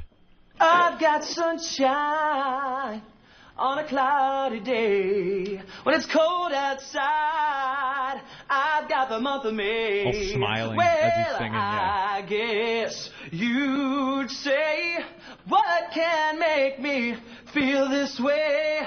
My girl, talking about my girl. I've got so much honey, the bees and the me. Okay. He's not awful. No, he's just there, and his look and attitude actually hurt him, I think. Like, he thought he had the whole package, and I think it hurt him. I think his voice was probably good enough to squeak through to the next round, if he had a different look and his attitude was a little better. But he was so cocky coming in there that I think they were like, you know something? No, not good enough for your cockiness. What did you think? I thought it reminded me of one of those terrible entertainment shows you'd have in the 1970s where somebody would do a dance, a joke, and then end the act with a song, which is exactly what you are, which is a cruise ship singer. I am not a cruise ship singer. He wasn't that bad. You know what? I'm wasn't sorry. that bad, I am not Simon. a cruise Come ship on. singer. I've done one, and they made me sing Broadway stuff.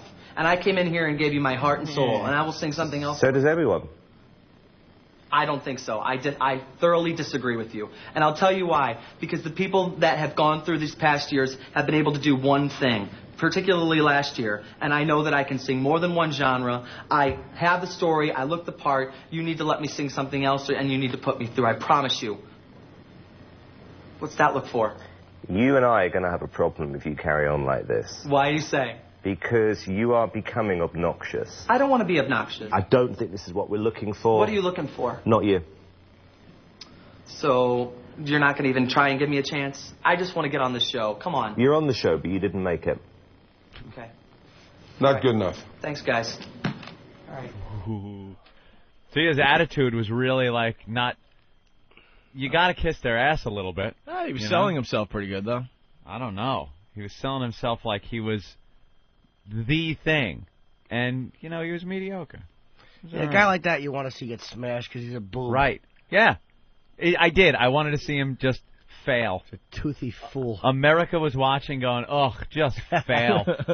Just fail. A little bit more from Joe. Your name is? My name's Joe. Shane. And why are you here?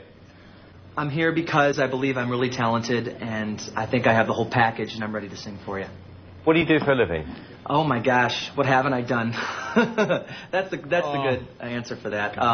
Let's see. I've been a television news reporter in the small station in Texas. Go K10. Yeah. I sang on a cruise ship. Now, I train people to go out on cruise ships, but probably not anymore. You're a professional, then. You're a professional. I like that. A little bit. I don't do any of it anymore. I just get everybody ready to go. Good. Off you go.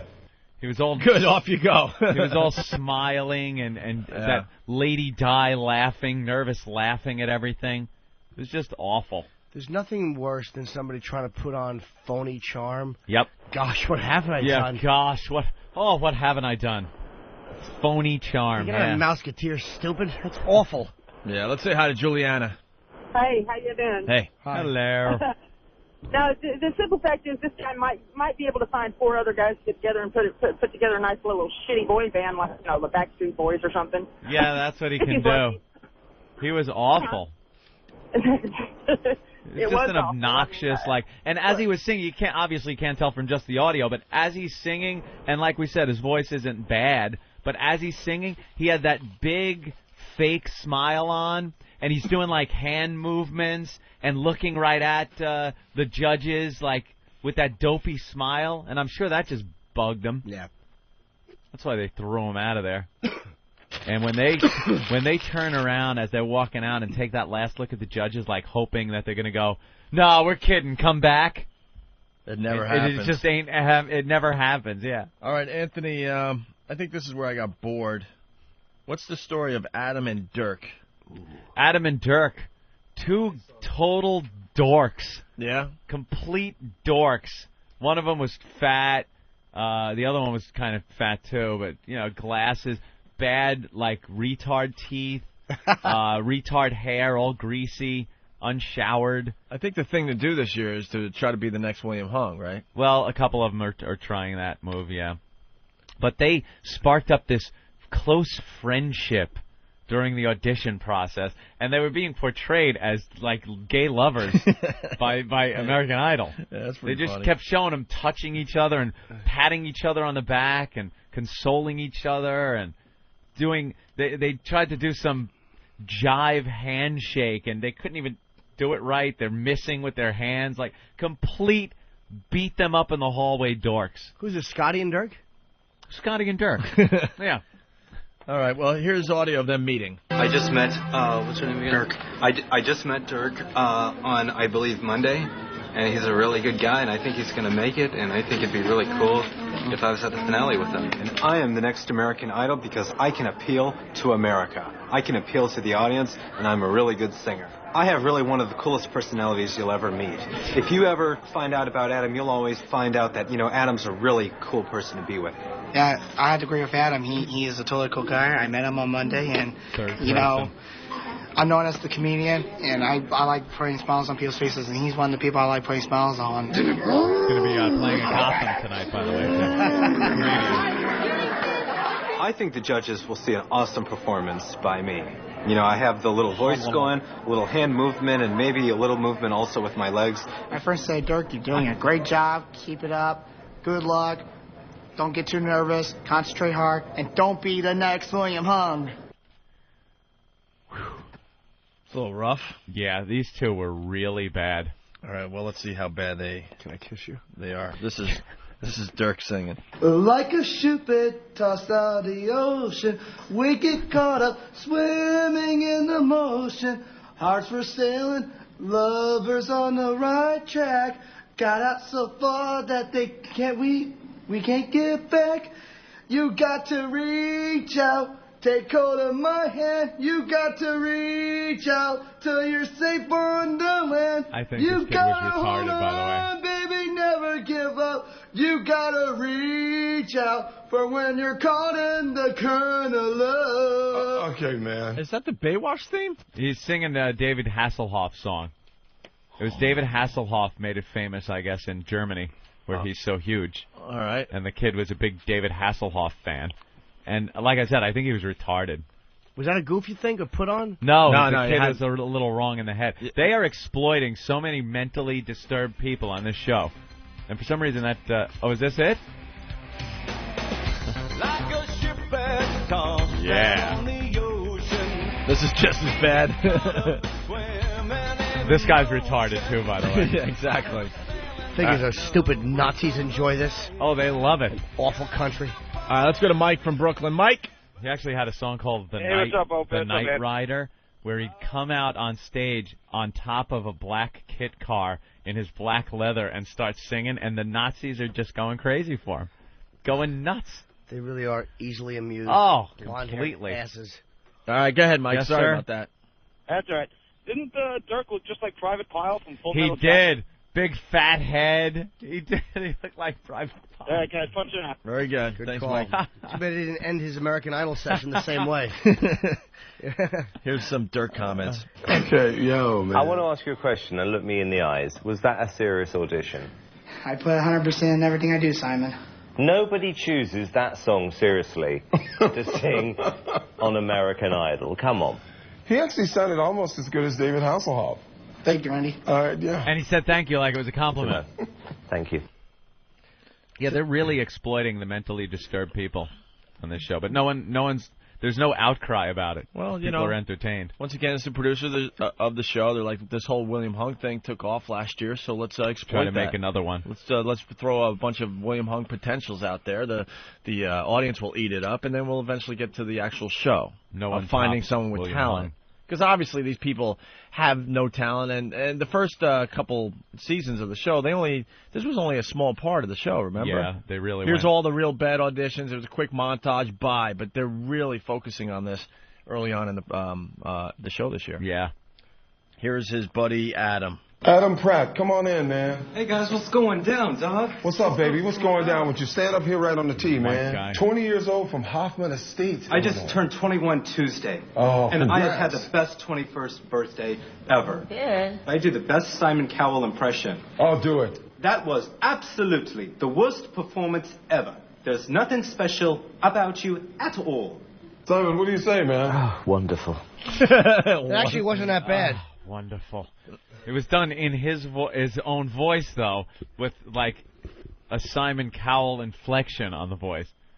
Pretty much just used his own retarded voice. All right, I well, like impressions. Like, I think maybe Nathaniel and Danny should do an impression of Noah. Put on some suits and get to work. here's Adam singing Richard Marx. What are you going to sing? This I Promise You by Richard Marx, but performed by NSYNC. Okay, go for it. When the visions around you brings tears to your eyes, and all that surrounds you are secrets and lies, I'll be your strength, I'll give you hope, keeping your faith when it's gone. The one you should call was standing here all along. Wow. Hopes and dreams loaded into the car crusher. Here we go. Dog, man, I'm sorry. I'm sorry. Man, They were laughing at him, yeah. Simon, what do you think? Tell me, Adam, just in case I'm losing the plot here, why would America watch if you're on American Idol? Because of my singing ability, Well, not No, really. based on that, Seriously? no. Seriously. Come on. Could I do another song? No. No. So, do I finish the song or? No. Wow, he really believes He thought when they showed him before he went in, he thought he was going to be the next American Idol. These people go in there with their little dreams, and like as he's sleeping at night, he's rolling the fantasies in his head, playing it out, and our winner is, and they're hearing their name being blurted out, playing it over and over in their heads again. What is it going to be like when I'm in like the 5th round, and what kind of little video vignettes are they going to put me through, and just like making the whole fantasy play out right to the end of the show and beyond in his head. And where does it end? 1/2 of a song in front of the judges, and you're crushed. And now done. Adam and Dirk have to say goodbye. Yeah, and again, played it up really homo. Their moment of fame is over. Yeah. And they played the sappy music. Play the gayest song as ever. These two said goodbye to each other. They met during the audition process. The AIDS benefit song, right? They really thought I was good, but I guess if it's too good to be true, it probably is. I tried, and I have no regrets, and I don't know what to say or do now. Even though I didn't make it, we'll still definitely be friends. We'll still definitely be friends, still. So, all right, thanks a lot. I hate that corny applause because he went up there and tried. Gave it his all. Gave it his all. They show the door, and then the door opens up, and of course the loser walks out, and now the people are eagerly awaiting the results, right. And they kind of throw their arms up in the air and do that little Paul from Munaki face, or Pat from Munaki. Pat, right. Paul. Pat from Munaki. Pat from Munaki face, kind of. I tried. I gave it a shot, and then everyone out in the hallway clapped. Feels like they have to applaud because they gave. They didn't. They weren't even supposed to be in. Well, I tried. What are you going to do? They weren't even supposed to be in the game. They weren't even supposed to be in the game. His big straight arms, little face, trying to be charming.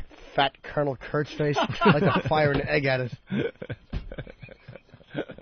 A face that's only entertaining when vomit's coming out of it. Exactly. Did you say vomit? There he is. I'm vomiting.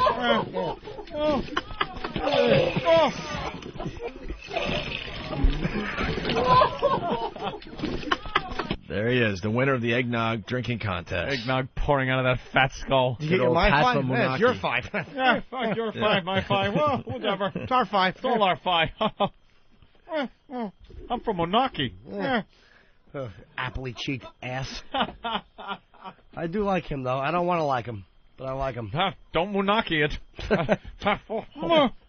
The funniest part was when he had like 40 car crashes in a row and couldn't hear because he'd have headphones on. Yeah, and he just kept trying. And I would look at him, and then I would just look over at Ant's finger, and I would just see it go, and I knew it was... There's another. Crash me again. Dolt. Big lonely diabetic. Jesus. He's a faithful listener to the program. I like him very much, but he's diabetic, and he did 50 double shots of eggnog. Nut. We should have cut his legs off on principle. Shoved him down the elevator shaft. Well, what do you guys think of that stupid applause? Because, they went up there. It's useless. I mean, it's more people just patronizing people. Yeah. That's exactly what it is. It's going to see your friend in a comedy club. Just all right. clapping and hey, he did funny. good. I mean, they weren't funny. They weren't supposed to be in the game to begin with. It's kind of like the New York City Marathon. These people walked the whole thing. Anyone can walk 26 miles. Yeah. And they walk the whole how thing. long it is. And they get this just an amazing applause as they they cross the finish line. I don't get it. Bravery and courage. Yeah, where's the bravery? There is none. All right, let's say hi to Steve on Long Island. We're just about done with this, by the way. Steve, what's up? Hey, Steve. Steve? Oh, he's got a phone. He's got one of those. Crapping out. He wants to talk about the teenage Michael Jackson kid or chick or whatever it was. Another annoying, overconfident. This little chick who looks like a little boy comes running into the audition studio singing some Michael Jackson crap with the Michael Jackson hat, Michael Jackson moves, trying the Michael Jackson voice. And, everybody's supposed to be impressed by this. She seemed pretty talented. Like a Michael Jackson cover act. Talented, It's like, one-trick pony kind of thing. Yeah. All right, here's the clip. I think it's Jeremy. She's going to Hollywood. Angel's going to Hollywood, and I'm next. I'm going with her. No, I'm going with her, and we're going to have some. Which one That's is that? the music student. Oh, okay. Yeah. Did Steve misnumber those? No, it might be this one. Let's try this one. All right. This might be the 16-year-old chick that wants to be Michael Jackson. I'ma give it my all, till I fall, ain't breaking the law. And my music is alive when I die for the cause. You can already see that the haters lost. Gotta pay to be the boss now. Now I'm spitting out my thoughts now. It's a new generation. Why we gotta live in the days of the hatred? I don't know about you, but I've been patient. We done been the slaves in a vacant place, all because of the color of a melanin face. Crank the toilet Hello. You and I must make a pact. We must bring salvation back. Where there is love, I'll be there, I'll be there. That sounds like a fidget. I'll be there. So they didn't know what to do with this chick. No. I thought it was a dude, but it's a chick. Shouldn't have made it through. Doesn't have the look. It's like it looked like a little boy. I keep saying he too because there was nothing girl-like about it, and the voice is this chipmunk-like Michael Jackson impression. Didn't work, and Simon again is being honest, and the other two are no, I see some talent there. No, you don't. Paul Abdul had to lie all those years in that awful marriage. No, it's a good movie. You sound like, when you put helium from a balloon and you swallow it, that's honestly what you sound like. Like the chipmunks almost. Yeah, but I mean, it's extraordinary. Thank you. She's unique. It's different. I like her. Definitely unique. I mean, you got talent. I mean, you're definitely a great entertainer and all that. I actually loved what you walked in here doing more than I love that. See, that's my originality, though. Randy, yes or no? Oh. Yes. I'm going to say 100% categorically no. And I'm going to say 100% categorically yes, and I hope you make it all the way to the top 12. Thank you. We will argue amongst ourselves. We'll see you are going Hollywood. to Hollywood. You're very lucky. Welcome to Hollywood. Yeah, come on, man. Thank you. Oh, that's a first-round throw-out. There's no versatility there. Once they start doing the show, they try to throw in, you got to do it like country song, and then you have to do a rock type thing or a pop thing, and then you got to do Broadway. I'm starting to think you're an expert at this program. I am an absolute I'm starting expert. to think you're obsessed with this American Idol. I've watched every single show of every season. This was supposed to be a little goof segment on our show, but you're like... I have watched you every know the show ins and outs of this damn... of every season. This show. All right. Opie, being in the music business before I got into radio, the music biz, as lead singer of the hit pop band Rotgut, I know. You guys were huge in Yugoslavia, I think, right? We were big, yes, very big in Yugoslavia. I believe we had a release there. Yeah. And some parts of, some corners of Toronto. I never got that about music. I a know. band that just absolutely stinks in the States is like huge in some obscure huge little city in Japan or something. Dude, we're huge in Vienna. How many times have you heard like local bands from Long Island were like, hey man, we're going on the Japanese tour. Going to Japan. I'm like, what? You can't even sell out my father's place. Yeah. What do Yeah, they couldn't sell out a dive dump club out on Long Island. But they're huge in Japan for some reason. But How Japan, does they that flock. happen? They flock. They love it over there. It's amazing. Yeah, blue jeans. All right, here's so then they picked this Michael Jackson wannabe, and It was awful, by the way. Awful. And the mom just goes off. Cut! This is AC Baby. Simon was an I'm gonna say it on camera. But Randy and Paula knew that I had something unique about That's myself. right. You got more and I'm right. going to Hollywood. I'm going to Hollywood. But her mom had some, and obviously modesty runs in the family. Well, she's going straight to the top, and I guarantee you she's going to make it to be the next American Idol and sell more records than any other American Idol that you've had in the history worldwide. Believe that. Oh, man, I can't wait to watch I know. her get booted. Now I can't wait. Now I I'm want gonna to see have the to watch. mother's disappointment. Yeah. That big Shirley Hempel-looking mother that came trotting out. Looked like she ate Star Jones. Big, fat mother comes out there just hoping. Now the fantasies are playing out in her head. I'm going to get my hair did. I'm going to have a limousine. Bling, bling. Oh, some bling. She's picturing it all now. Ice. Yeah. And plenty of paper. Next round, bye-bye. I guarantee that one will be off next round. I'm an expert on the show. Like, Damn it, now I got to watch. Yep. I'm not happy about this. She'll be gone. I don't know when the audition process ends and they start that next round, but in Hollywood. Where was that audition stuff? That was St. Louis. St. Louis. St. Louis, Missouri. All right, finally, and then we'll move on here. Is there one good one you have? I want to hear one good one.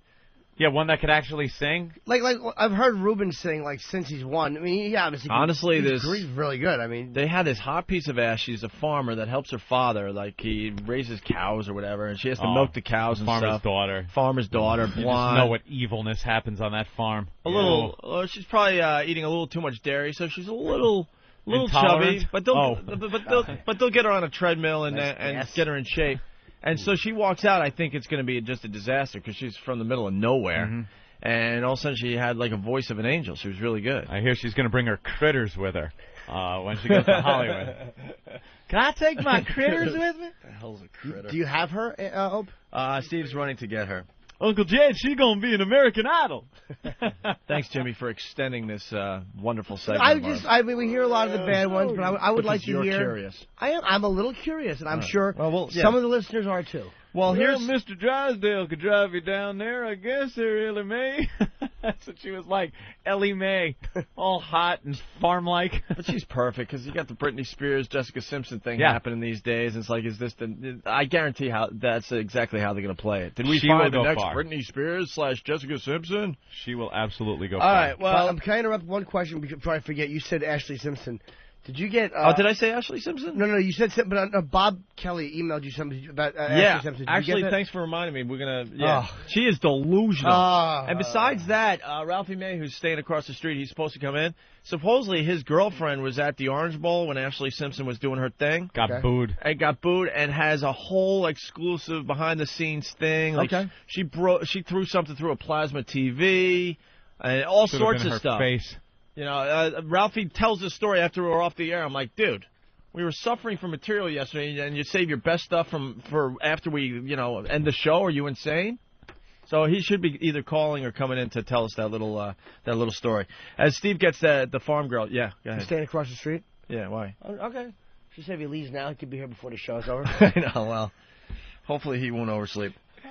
In the meantime, we got Jeremy, Anthony. Yes. Jeremy, is a student of a teacher they picked? Yeah, there was a singing teacher of Jeremy and Jeremy, and they both pulled up in the same cab, and they came together, and Jeremy was supposed to audition, and she was there for moral support, but she decided she was going to go in and give it a shot.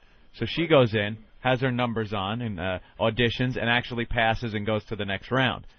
So then Jeremy and her talking and kind of fantasizing together about how they're both going to make it. Yeah. Both going to be on American Idol. And, well, you know how these things always work out. She's going to Hollywood. Angel's going to Hollywood, and I'm next. I'm going with her. I'm going with her, and we're going to have some fun in Hollywood. What's up, y'all? How you doing? Hey, how are you? I'm doing great. All right. I wasn't nervous for myself, but I am definitely more nervous for him than I was for myself because, I knew myself what I was thinking, and I don't know what he's thinking right now. What you gonna sing, baby? I'm gonna sing Ain't Too Proud to Beg. All right. So are you ready?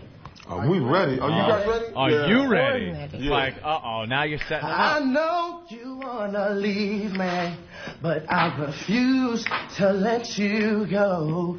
And if I have to beg and plead for your sympathy, I don't mind, 'cause you mean that much to me. Ain't too proud to beg. That's outside the door. She's Please listening all don't proud. leave me, girl. Mediocre. Yeah. Not bad on karaoke You want me to night. say something else? Jesus. Can you sing something else less Not bad on effective? karaoke night. Yeah. You're obsessed. I can. All right. I can do that. Go for it. Long ago. No. Less affected, not more. Thank you very much. Yes or no, Randy? I mean, I like your potential, dude. I mean, I like your voice. I mean, you can sing, you know. It's just all so affected, man. You're trying to do too much with it. Randy, could I have a yes or no, please? I'm going to say yes. Paula. Why? I'm going to have to say no. So it lays on Simon. It's a no. Sorry. Bye. Come on, Cletus. Cletus. We got to get this Coors. Hold on your ass, Fred.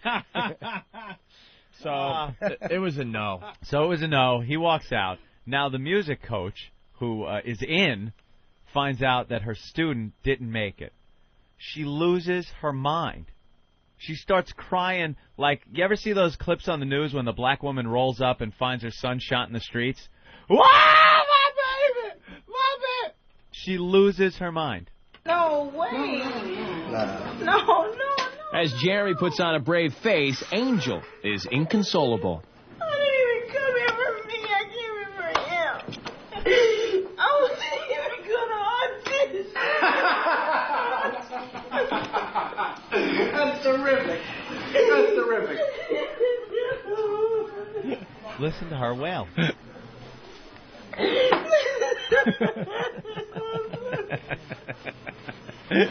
Yeah, she couldn't stand.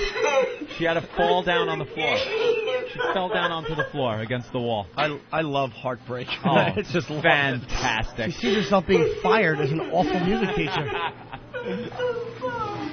It's not over for me. Everybody knows that. Everybody in this whole building knows that. Sure. It just wasn't God's will. And I'm going to be somebody, so y'all keep this footage, because I'm going to be on TV.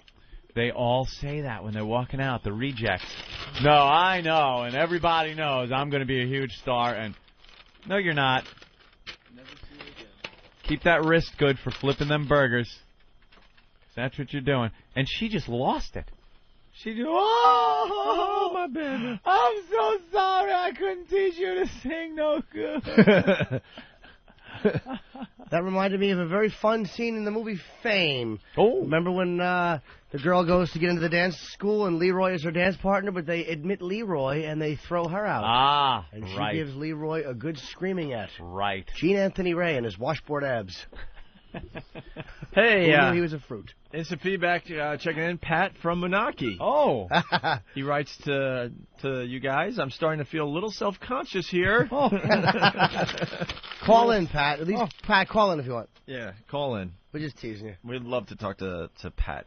Pat from Moonachie, imagine how disappointed Michael Jackson would be molesting that kid and finding out it's a girl. That's funny. Hey, that's.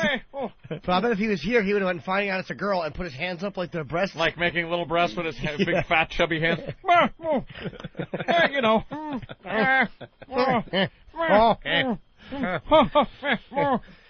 He's like watching a morph of Ben and the Three Stooges. Awful noises and...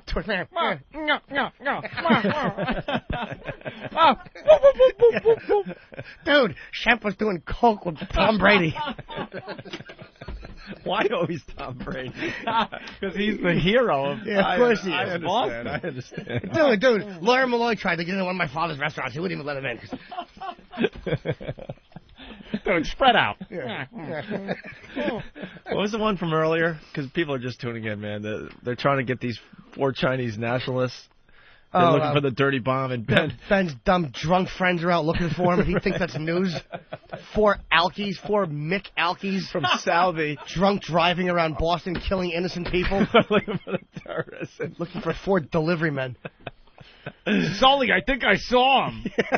Ben was dead serious, though. He's like, my friends are drunk, and they're out looking for the They're out looking for him. He's like, they better hope the police find him first. Yeah. They better hope the police find him first, because if some of my friends find him, they're dead. Right now, the crack terror hunting squad is vomiting behind a Denny's somewhere. You and your idiot friends. Oh. Have to upchuck by the dumpster, turn your Boston Red Sox hat backwards so you don't get any on the bill. Oh, that's hilarious. Bunch of asses. It's hilarious. Hunting terrorists, great. Yeah, if they catch them, they're not going to do anything but hide. What are they going to do? Down. Just sitting there ordering Chinese food, looking at every delivery guy. I think that's him, dude. I think that's him, dude. If they saw all four of them, they'd probably ask for mustard and duck sauce and take their cowardly white selves back to their nice large homes. Ben's friends stink.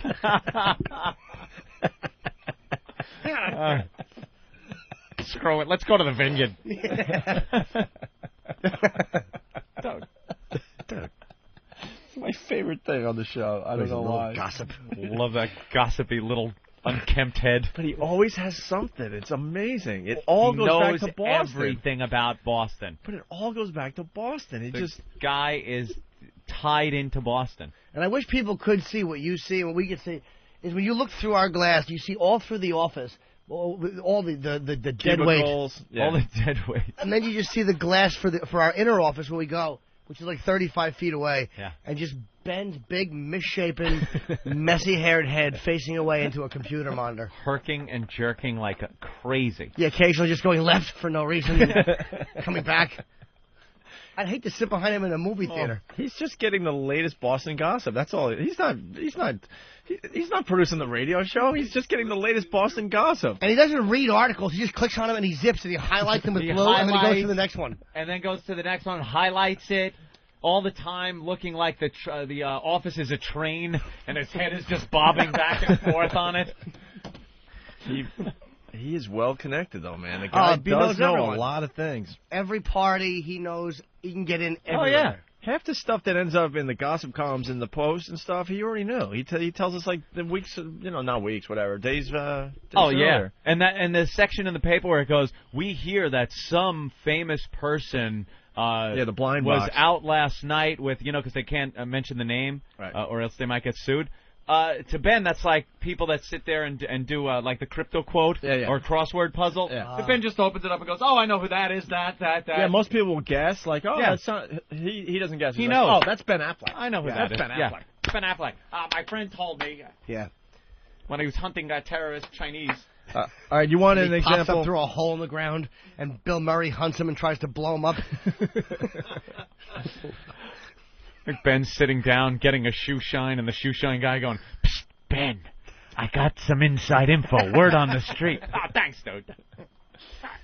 Well, you want an example of one of these people that audition that's good. I guess this is the farmer's daughter that's really hot that we were talking about. It's Carrie Underwood. Life on the farm's pretty simple. Whenever my dad needs help in the mornings, I'll get up real early and help him go feed the cows or put out hay. Or I've never gotten to experience a lot of things that a lot of other people have. I've never got to travel far at all. Never flown at all. I want to go to Hollywood really bad. So now I'm thinking, I did see this part. I'm thinking, wow, this girl's really hot. She's from a little farm in the middle of nowhere. Like we said, a little chubby, whatever, but not too bad, right? Not even close to being no. Chubby. Just you can just tell she needs to be toned up a little. Just being very, very picky, obviously. Yeah. If she's trying to maybe become the next Jessica Simpson. Perhaps her mom can call her up and say, there's a gym downstairs. Maybe you work out a little bit. So then, wow. Meet some nice people. Yeah. Replace cows with steers. So I'm thinking, as I'm watching this, oh, man, this is a setup. This girl's going to be absolutely awful. Right. Hot piece of ass from the middle of nowhere. I mean, how could she possibly learn how to sing well, Right. She's too busy on the farm. And this is her singing. Lay down with me. Tell me no lies. Just hold me close. Don't patronize. Don't patronize me. 'Cause I can't don't. Sings this to Daddy. You can't make your heart feel something that it won't hear in the dark. Okay, that was very good. Yeah. Very good, Carrie. Great voice. Very good. Thank you. Yeah, great. Yeah, even Simon went right for it. Yeah. Like, wow, very good. Now, definitely not my cup of tea, but I could tell that that's what they're looking for. Dude, She's good. You're taking the show a little too serious. I'm not a You sit big, home with your popcorn and yes. yell at the TV. I yell at the TV. I do. Do you have a little score sheet that you Little score keep sheet track I of? jot down. I take notes on each contestant, and I see how it turns out later. No, I don't. Did you find the booger? No, I didn't. And we Who wiped the booger on your couch? I was online. I was online yesterday looking at furniture. It's one I'm getting booger. a new couch. It's one. I can't get past it. It's Who one did it? booger. My girlfriend's sister's son. How old is he? Were you here yesterday? 7. I didn't hear that part, but Oh, that's right. Jimmy wasn't here. Oh, you were late. Oh, I missed that at the very beginning. Oh I my heard God, it was hilarious. He's going to throw Our a couch away guests. because. Oh, go ahead. Sorry. Our house guests that were there for a couple of days, they're gone now. The son was with the father, and everybody else was out shopping. And I was home, so we decided to watch a movie.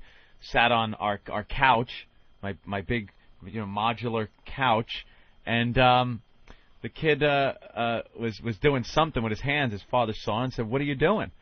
And he goes, "Picking my nose." And he goes, and then I hear the father go, Did you just wipe a booger on Anthony's couch? And the kid goes, "Yep." And he goes, "Well, find it." And now the kid's looking around, and he goes, I can't. So now I'm like, and I'm just sitting there in shock.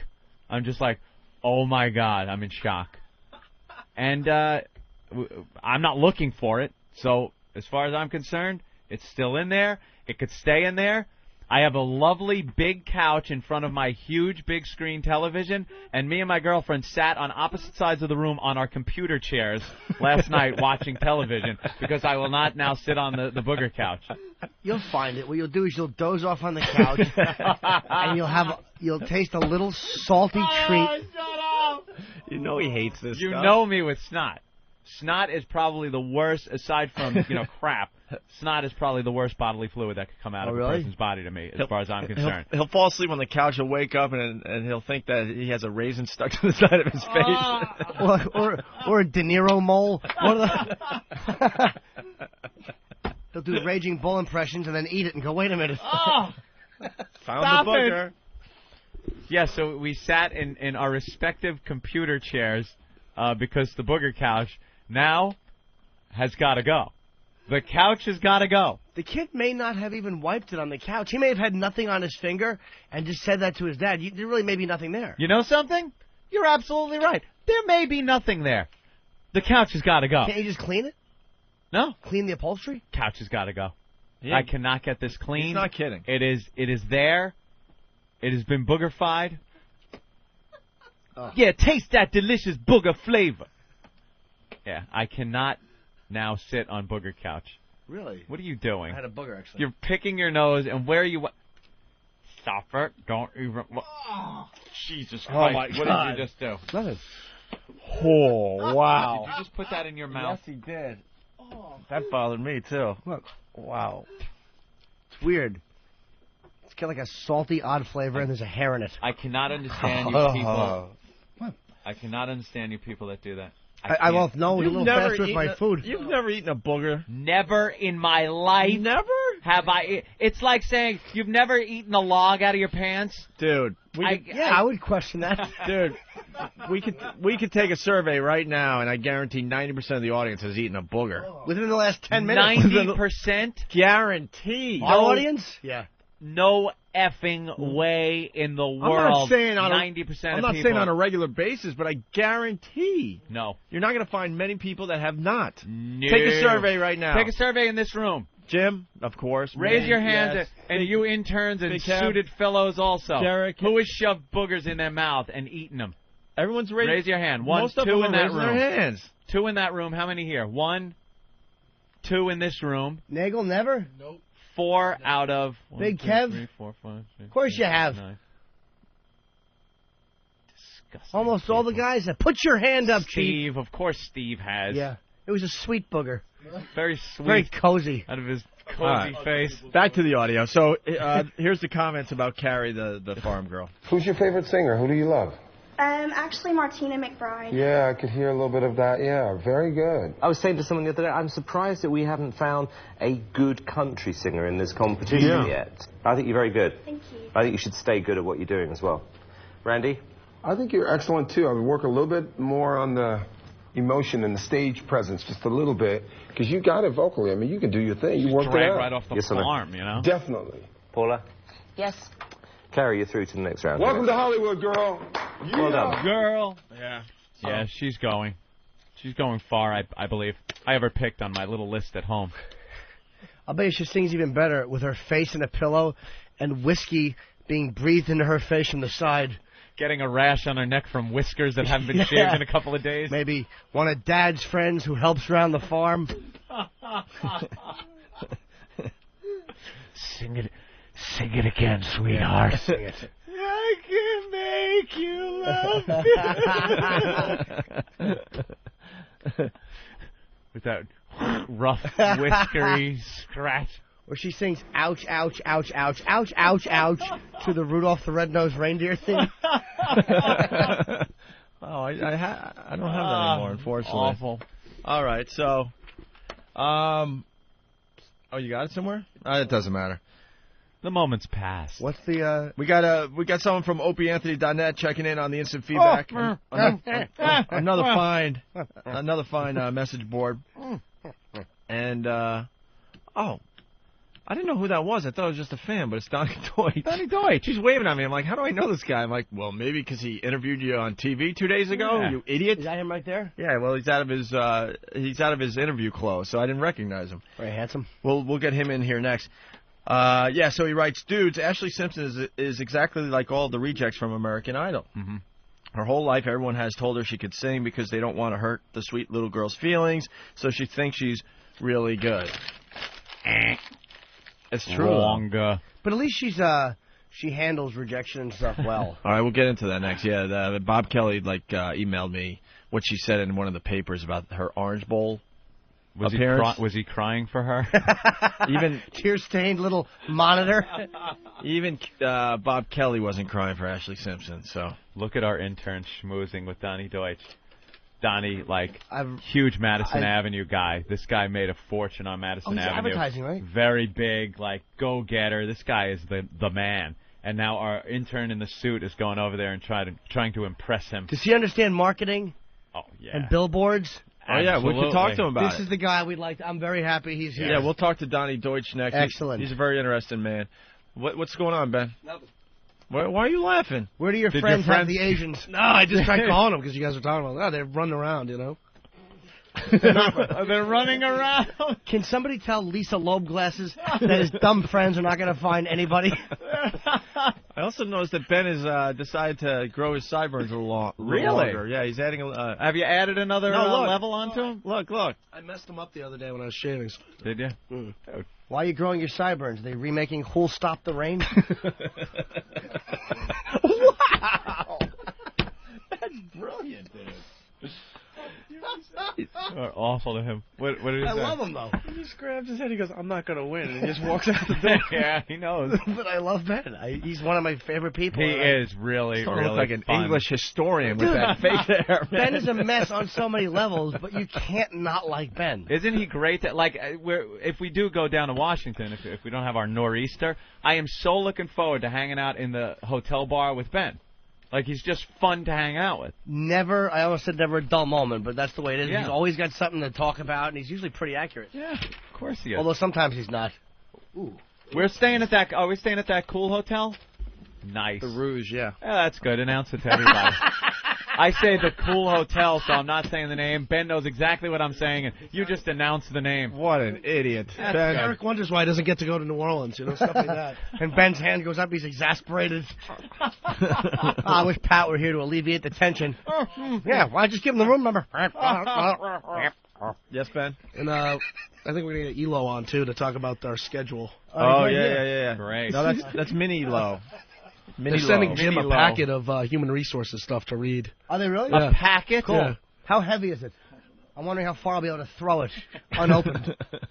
All right, we have lots of shows still to do, so let's step aside, and we'll get Donnie Deutsch in here next. You love your kids, but sometimes they can be a handful. Kids are great when they're other people's. Who can you trust when it comes to your youngins? You change them, you wash them, you bathe them. Anthony's Daycare Oasis is a paradise. You're in prison. You're in baby goddamn prison. Filled with joy. We don't think they're cute. Tenderness. We think they're annoying. And most of all, Anthony's love. I can only hope your child turns up like little Adam Walsh without his head. Parents adore our staff. These guys hate kids. And our facilities are safe. I have burning cauldrons of wax just sitting around for aesthetics. Just listen to these happy children frolic through Anthony's Daycare Oasis. I hate your kid, and I wish him dead. Just take it from Anthony himself. Grab your little friggin' rat and say, "We love you, Anthony." The Opie and Anthony Show. XM 202.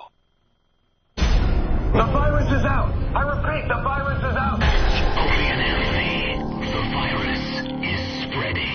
XM 202. The Opie and Anthony Show. XM 202. The Opie and Anthony Show.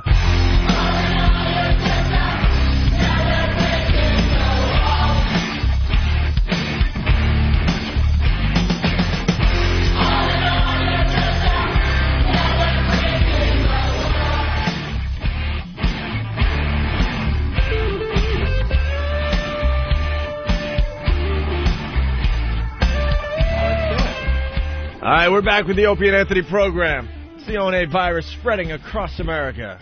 And by the way, if you stick around till the end of the show, Eric will be giving out our home addresses and phone numbers. Don't make him cry again. He's not going to cry, does he care? He's been known to cry. When did you cry? When? He's not crying. He's a seasoned vet. He's been in this business since he was 8 years old. Guy threw a basketball in the back of his head. God, squirt. Yeah, we haven't even really got into Eric's resume. It's absolutely amazing. I found out, you're only 26, 27 years old? And he's been working, he's worked at every radio station that we mentioned. He worked with Alan Freed. when he was an infant. Yeah. He was crawling around the studio getting him platters. He was Marconi's intern. I told Orson it's a bad idea. People are going to take it seriously. He's a veteran at 26, though. He's worked for all the assholes in this business. In the background. Orson, you ready for the hoax? Thank you, idiot. Thank you, moron. That's funny.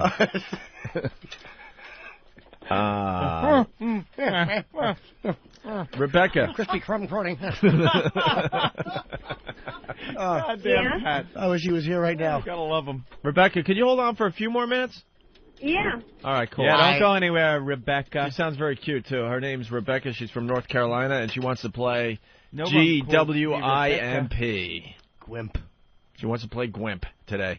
We have to get Donnie in here, man. Yes, He's a we do. Big TV star sitting out there staring at us. That guy's a mover and shaker who can't just sit around waiting. Time is money. There he is. Donnie Deutsch. Look at this guy. The Big Idea. Brand new TV show on CNBC. Rich, he's in shape. Taking the place of the John McEnroe show, Anthony. Yep. Low bar. There you go. Do I need to yeah, put there you these go. things on? It makes it easier to hear. If you don't want to mess up that hair of yours, you don't have to.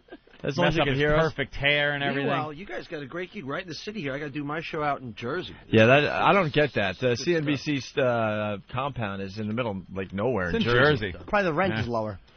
Cheaper. Yeah, but it's a pain in the ass to get guests, I would assume. Yeah, but no, they're all coming out there. We got you guys out there. Right over the GWB. Like I said, you're pain in the ass getting guests if you had to get us. Those headphones are the worst. Yeah, guys, people just can't figure them out. He's got like a real Steve McQueen vibe to him. Yeah. Oh, man, I like that. A young Steve McQueen, yeah, huh? absolutely. Steve All right. McQueen as opposed to a dead Nope. Steve McQueen. Didn't work. Didn't work again. Didn't work again, right? There you go. We got to make these a little... Kev, fix those or I'm going to kick you out of the room. Fix hey, those. Congratulations on the gig, guys. Wow, I mean, XM, thanks, yeah. This is like nationwide, the future of radio. Pretty psyched. It's big time stuff. Let's Pretty get psyched. Here we go. Good. All right. All right, There so you it's Donnie Deutsch. Yes, sir. He's on. The show's debuts Monday. I guess. Monday, yes, sir. Next week we got a lot of good guests, man. We got Pierce Brosnan, Robert Redford, Dennis Leary, Michael J. Fox, John Leguizamo, Chevy Chase. Swimmer, Chevy Chase. These guys. We got a lot of good guys. We were there for the Chevy interview. Yeah, we talked about our experience. Yeah, what was your net take? What we were getting for it, because it was us and then those two very attractive girls that wrote that book. Yes, the Nanny Diaries. Yeah, yes, they were in there. And we were kind of talking about Chevy's interview, and one of the girls had turned to us and said, I hope Donnie doesn't take this out on you when you guys go in there. Chevy is a little, Chevy's a little quirky, I guess. Yeah. A little quirky. I would think a little hard to work with. Yes. It's very difficult to get anything out of him. And you're figuring he's a comedian. Yeah. You know, and it will be a light, fun, airy interview. No, anything but airy. Well, he got kind of pissed at me because I said to him, I said, you took a lot of crap when you.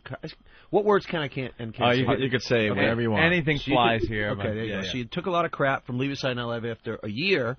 And I said, I thought it was a great move, great career move, breakout star. Because I didn't leave because of career moves. I left because of a woman in L.A. I wanted to say, if you left Saturday Night Live because of a woman, pal, you got bigger problems. That's what we were saying in the dressing room. It didn't make him look any better. Why would you say that? Okay, a chick. I left for a chick. I left the greatest gig in the history of television and comedy because I was. So you're pretty much telling everyone you're pussy whipped more than anyone has ever been pussy whipped before. He got it completely backwards. If you had said to him, hey, I heard you left SNL for a chick in California, it's like, no, I left for my career. Yeah, man, please. I got foul play with Goldie Hawn, the whole thing. Can you imagine? I mean, we all grew up watching that show. He was huge, and he left the show for a girl that wouldn't move to New York. And where is she now? That's what he says.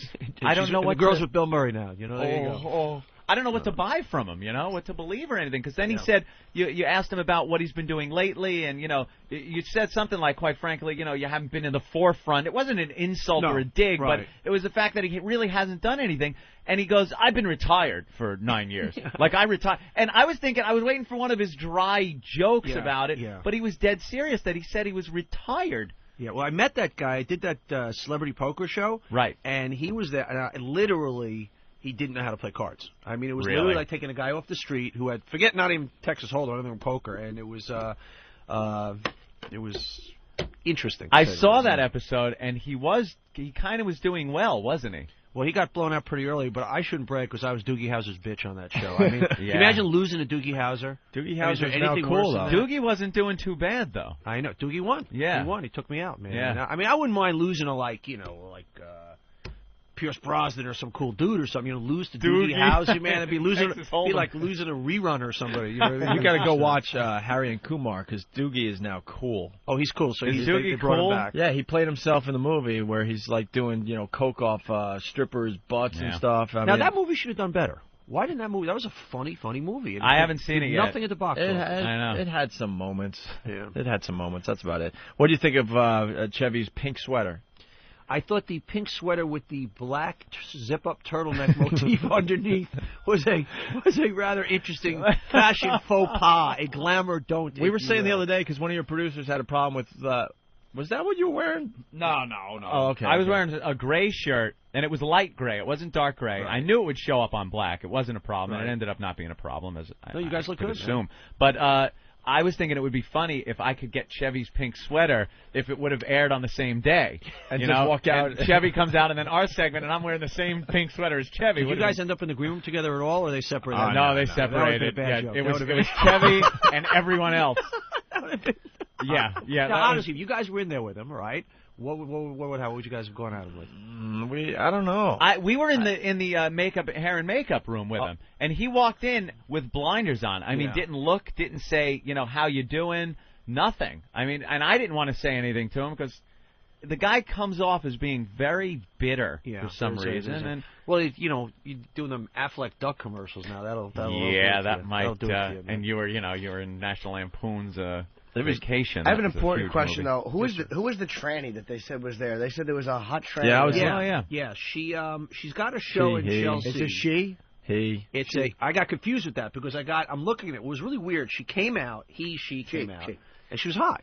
And I'm looking at her, and I'm going like she's kind of hot. So I'm going, am I off here? Because I think this chick who used to be a guy. I was checking out her ass as she was going to makeup, and I convinced it was a girl until your producer told us, and then Ant's like, ha, you're looking at a dude's ass.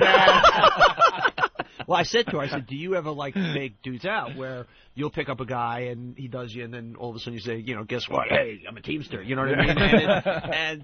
No, she says she comes clean with people, and she said, I asked her about the parts, and she said, I'm complete.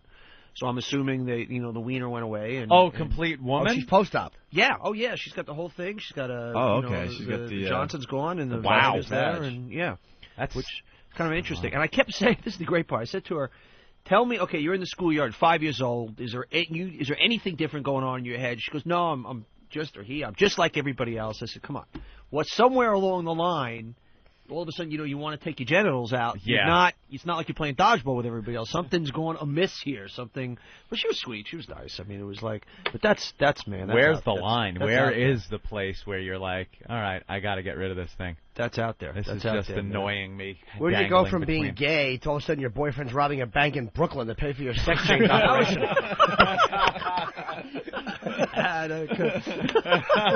Hey, remember that guy's name? Leon Shermer in the movie. Wow. Real name was Ernest Aaron. And his career has taken off since then, hasn't it? Oh, he's dead. Died of AIDS. Did he really? Ernest Aaron became a woman and Talk died about of method AIDS. acting, huh? Yeah. Wow. He became a woman, died of AIDS while Sonny. Oh, wow, that's sad. That's too bad. How about that? Well, yeah, they weren't exactly a healthy couple. I love the fat wife. The fat wife, yeah, she was pretty special. He says, "You pig, get on the ride." I love it. Oh, that's great.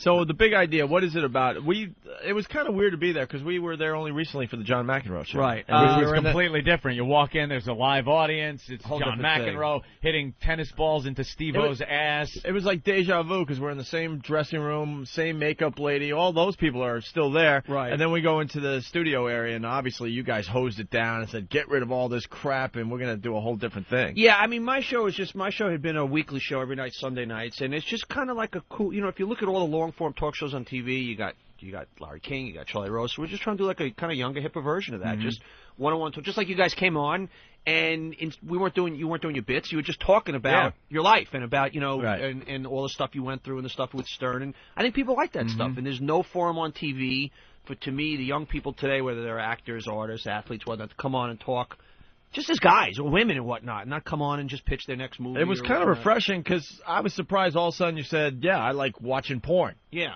I didn't think Donnie Deutsch was going to say that. Well, that's my and especially to us. I'm like, oh, okay, we can hang with this guy. Well, if you think about definitely some honesty there. Well, that's it. If you think about TV, you have anything that is all smart. It's like guys, you know, middle-aged white guys talking like this and about school vouchers and things like that. And then you get entertainment TV versus like bring them together. If we went out for dinner, we might talk about some smart stuff. We might talk about politics and Bush, and then you'd go, look at that hot babe over there. Yeah. And I just want to bring it all together. That's who human beings are. That's who we are. It's the philosophy of this very program. Yeah, it's kind of our show. And it's interesting. It's not that complicated, man. I don't know why people make TV. Don't tell anyone. More people will do this. It is. It's just the stuff that people like to talk about at dinner.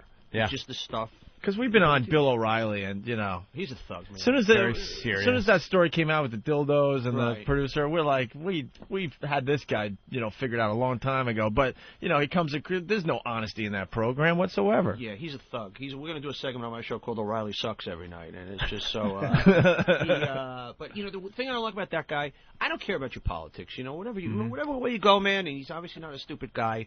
But if he disagrees with something that somebody's doing, he'll say, for instance, I was defending Jenna Jameson because she was endorsing Pony in an ad, okay? And he was like, you know, that's porn, endorsing, you know, and puts up every store, Sears, Penny's, and if you go to any of these stores because they carry these Pony sneakers, and it's like terrorism. It's like a form of like, you know, and like, screw you, man. It's intimidation. It's just, and it's just, you know, and the guy's a thug, he's a bully, and I'm taking him down. And he's a hypocrite. And here's the beautiful thing. I co-hosted the Porn Awards with her over in 2004. Right. And we talked about O'Reilly, and she said that after she did this segment where he asked her for some free porn. He's like, hey, look. I've never seen one of your movies.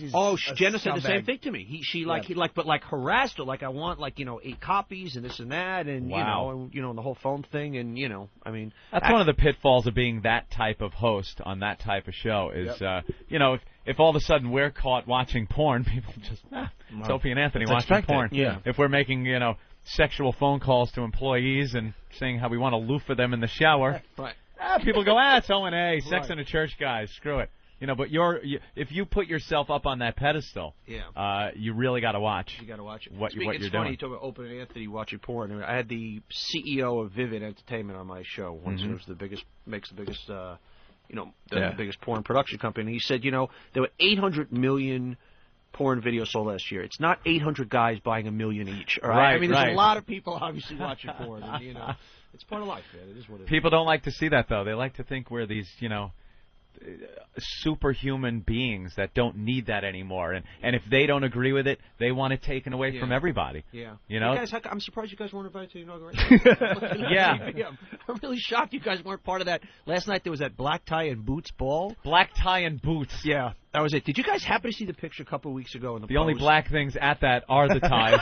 Believe me, because what self-respecting black guy is going to the black tie and boots party? Did you guys see a picture? There was a photo of the Bush family, the whole clan, and they were all in black tie, and George Jr., president, I'm not making this up, this was in the Post, was in black tie and black cowboy boots and a presidential emblem seal on the cowboy boots. On the front of his cowboy boots. Now, I have a few questions. Number one, whose job is it at the White House? And are we paying for somebody to sit there? And who's like, okay, you know what?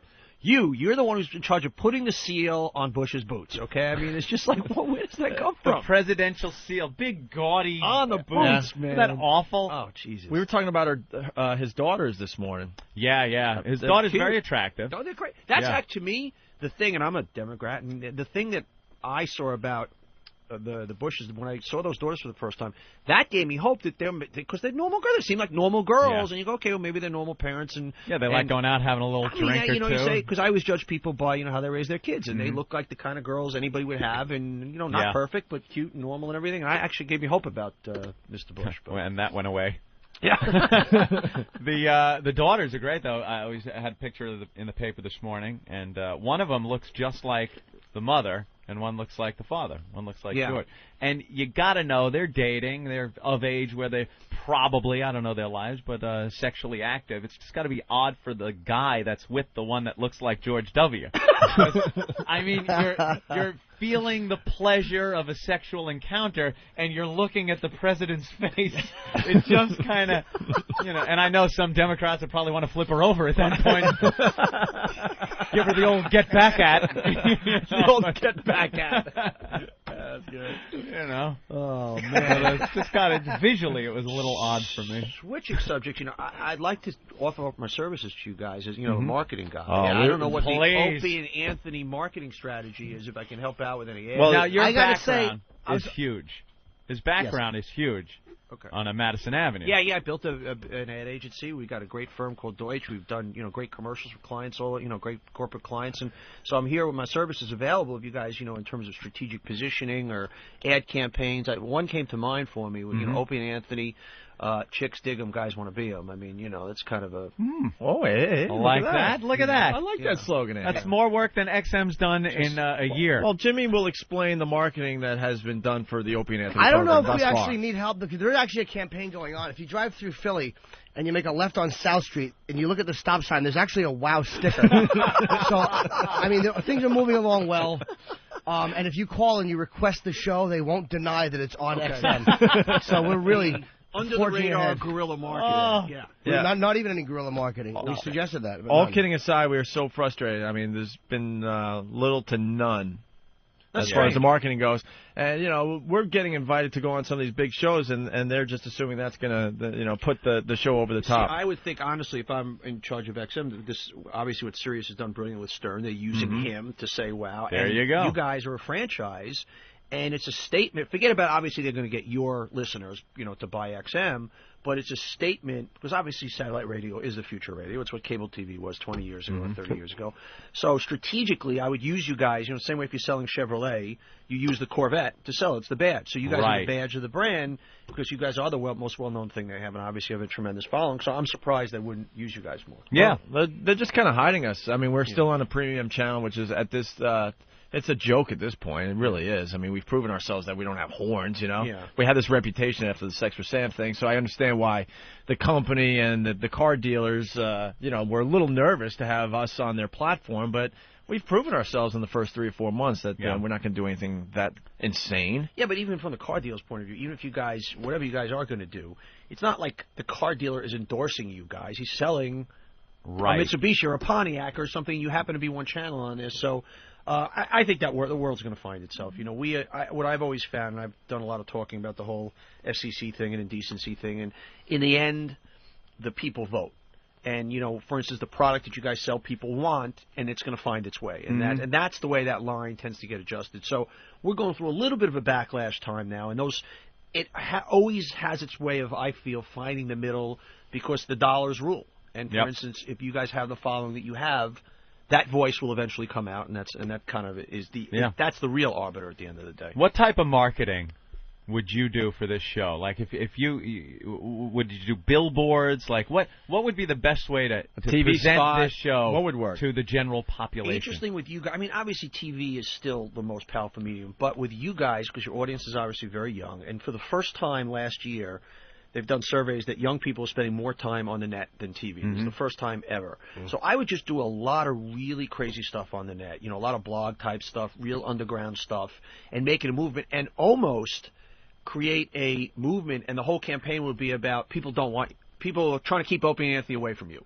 Right. You know, stop the people who are stopping us kind of thing. And this kind of reverse, almost fun political campaign of, you know, we want Anthony and Opie, and basically have deprived viewers from all over the country saying, you know, people are not giving me my Opie and Anthony and I want it. And a really fun, silly kind of Are you going to bill us for this? No, this is free consultation. I walk around the streets now going, you know, just giving it marketing advice. I just like the way you two sneaks try to get free advice. I interview them. How would you advertise? Next guest from the CPA firm. You notice we had have some smart lawyers coming in. We had a pen in our hand. Who should we contact on the internet? We have some guys coming with actuarial tables tomorrow. What? I have a question. What is, if you had to pick one, what would you say is the most brilliant ad campaign you've seen for any product? Of all time or recently? Or... Yeah, of all time. That you would look at and just go, that is I the think zenith. Overall, the Nike work, what they've done for the brand overall, it's not one commercial, but when you just think about where they've positioned that brand is, you know, in terms of just do it and just the whole essence of that brand, I think is great. I think the iTunes work recently, the iPod stuff. Oh, that stuff is hot. Right on the money. Definitely. I think a commercial we did last year for Coors, Wingman, is a really cool spot. Oh, yeah, that was very good. That came from your office? That was our agency. No kidding. Our LA office. Dude, he's a big star. I know. We got big clients, man. We got it's just so I think that there's always a lot of fresh work out there, but I actually think overall advertising has suffered recently as far as creativity because I just think as the economy has been tough the last few years, clients tend to hunker down and say, okay, no more of that creative stuff. Let's just, you know, hard push sell, the hard product sell. and that's it. And that's it. And you can understand that, but it goes away. What about Mickey Rooney's ass? Yeah, thank God we're not going to be seeing that on the Super Bowl. You know what I mean? I want to be in that room. I always wonder when I watch commercials, I would pay attention. They obviously banned that commercial from the Super Bowl. 7 guys, 50 people sitting around. Oh, you know, what should we do? You know, should we get, Beyonce sing? I got it. Mickey Rooney's ass. And guys high-fiving each other. That's it. That's brilliant. Brilliant. That's a campaign I love. That Guinness, you know, the guys are brilliant. Oh, yeah. That's a really cool campaigin. You got any commercials showing up in the Super Bowl? The last 5 years we've been on the Super Bowl. This year we're not on the Super Bowl. No. Just kind of worked out that way. But I actually think the Super Bowl is when advertisers act their stupidest. For some reason, it's gotten to the point of, and last year was indicative of that. We had farting horses, and right. Guys biting crotches. And for some reason, that day, advertisers say, okay, we've got to be more stupid and silly and outrageous. And they end up doing we understand that, right? Yeah, not that you guys would have any reference point. Honestly, I thought the commercials last year were a lot of fun. They really were. I actually think a lot of them missed because you end up doing. If I said to you, okay, there was a commercial. I'm just saying a lot of fun. You can't attach the product. That's what my dad used to say all the time. True. It's like, well, the dog biting the guy in the crotch. What was the product? I honestly, I have no idea. Yeah, I would guess Budweiser because they did a lot of spots, but I don't know. But like, even if I say like, the "What's Up" commercial, and you go, okay, well, it's funny, but you can't even attach it to the beer, and I think that's what's missing with a lot of commercial, and that's the problem. Yeah. Where's the Beef was a great one. Who was that for? Wendy's. Oh, Wendy's years ago. Years ago. Where's the old lady? Where's the beef? Clara Pella, Where's the Beef? Wow. That was a well-known. Actually, what advertising works best is when it gets into lexicon. And Mondale used that in his successful presidential. What's the lexicon mean? Into the everyday culture. No, I know, but neither one of them understood. You ass. Dude, we were nodding our heads. We can fake it. Now, you guys, I drive a we don't like people to think that we're actually intelligent. Now, how's things going? We're doing a good job of hiding that then. Since you guys have done the XM thing, have they been trying to curtail you in any of your? No, not at all. So you're just freewheeling now. They've been really cool. Any restrictions we put on the show have been from us, just thinking, we'll, calm that down a little bit, try to move, cover this angle a little more. We're still feeling it out. Yeah. We're trying to figure what it's all about. The show's always grown also. It's like, if you look at what we did in Boston years ago when we first got together, it's animals. Completely different than what we were doing at WNEW on broadcast radio. And now this is just another evolution of what the show was morphing into anyway, Well, it's interesting. Do you guys find you're not 25 years old? You're still young guys, but you're not kids. You're not out of college.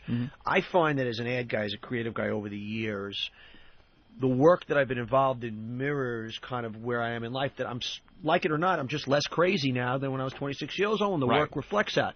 So do you guys find now that you're around 40, whatever it is, versus 27, that you're just naturally doing different stuff? Yeah, No, we're still assholes. We're still complete asses. Right.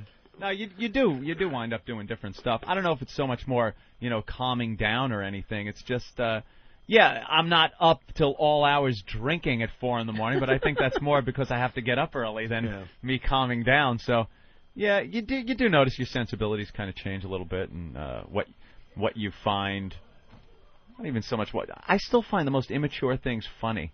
Though I'm wondering if I'll ever grow out of that. No, but hopefully not. And seeing when a girl comes in here and takes her shirt off, and her lovely bosoms flop out of that bra, it still gives you that thrill. Not that that's going to happen. Rage. Did you guys see one of my beautiful assistants, Stephanie? I was wondering who that was. Stephanie. Gorgeous. Stephanie. Yeah, there's a little delay. There's a delay, so in about 10 seconds you'll see her go, what? Oh, there's my publicist touching. Well, what do you do? Leave her alone. Stephanie, I was just telling her how beautiful you are out there.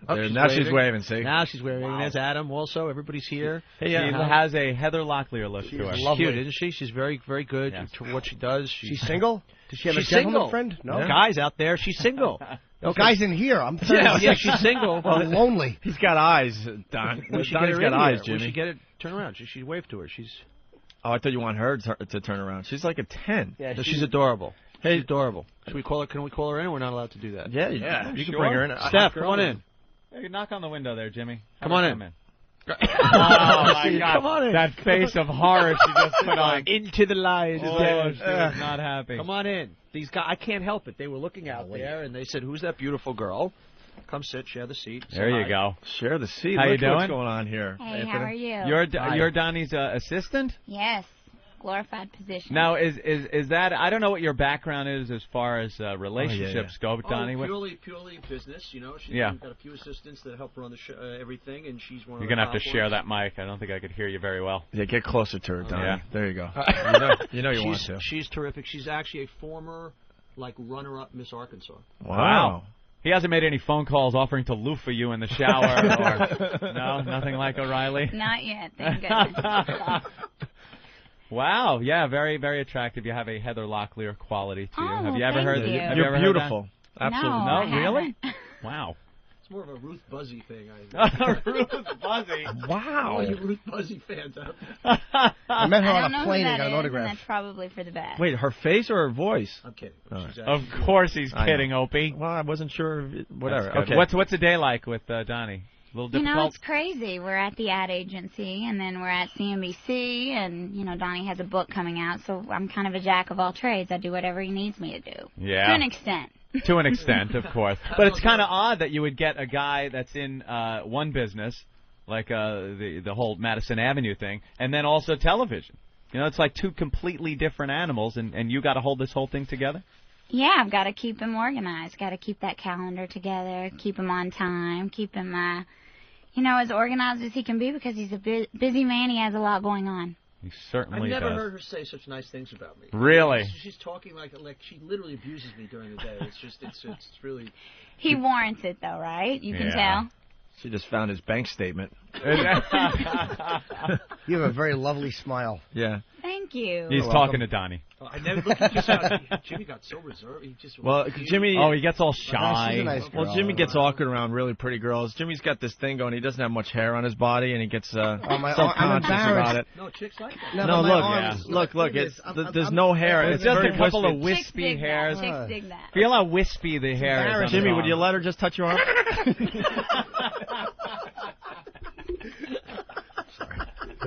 What a complete ass.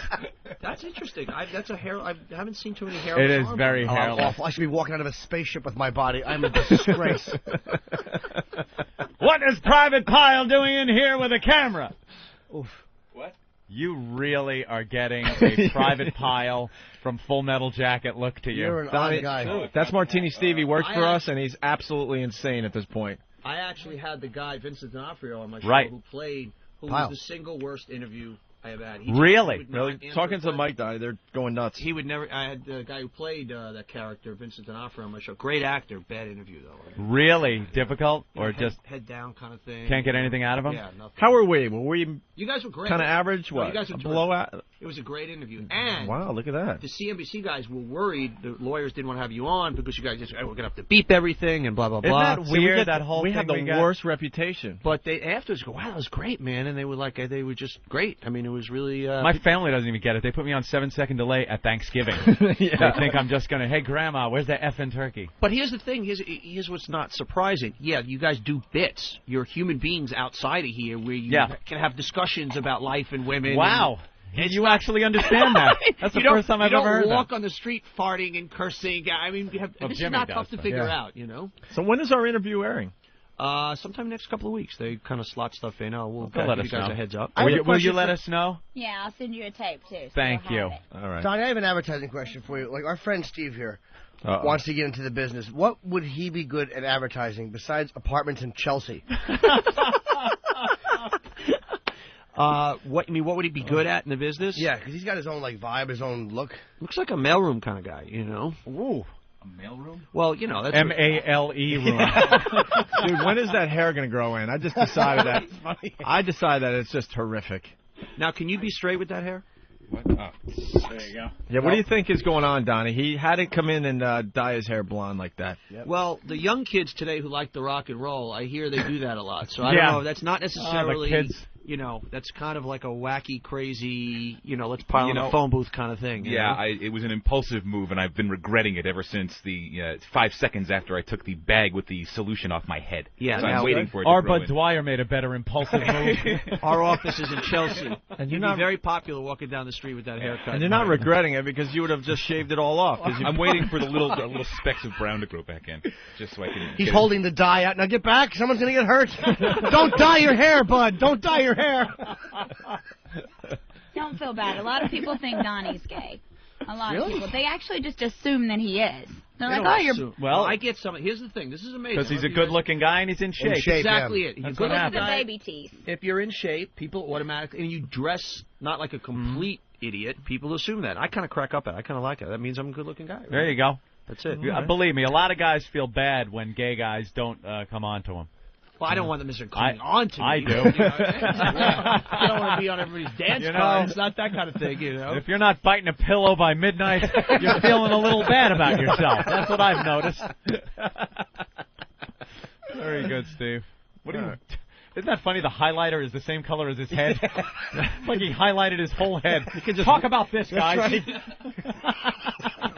But you obviously like it. You could get rid of it, like in a day. Oh, I'm getting rid of it. Yes, he is. If you want to see how to get rid of it, watch Full Metal Jacket. 25 minutes in. It's a fine way to fix that hairdo. Stay out of Sit on the toilet. He comes in with a new look every day, Donnie. Me love you long, long time. Every day. Do you really have $200 million in the bank? Wow. Yeah, more than that, actually, probably, you know. That's nice. Yeah, Is he for real? It says Donnie Deutsch, last of the Madison Avenue Wildmen, has got a $200 million bank account. Jesus. Yeah, we sold our company a few years ago, got a big payday, and kid from Queens made good, you know. It just proof you don't have to be smart to make a lot of money. That's fantastic, my big theory, man. What was the biggest purchase you ever did? Just like, I'm doing great with my career and my life, I'm going to go out and splurge. I'm not a big toys guy, it's interesting. My accountant, everybody, he kept saying to me like a year after I sold the agency, I had this big windfall. People keep asking me, what's Donnie doing with all that money? Nothing. I mean, it's nothing. Yeah. It's interesting. I used to do advertising for Publishers Clearinghouse, the Prize Patrol and really $10 million. And they always stayed in touch with all the people that won the $10 million prize. And the only people that ended up happy were the people that kept their lives the same. They kept working, whatnot. Maybe they obviously took care of their kids for college.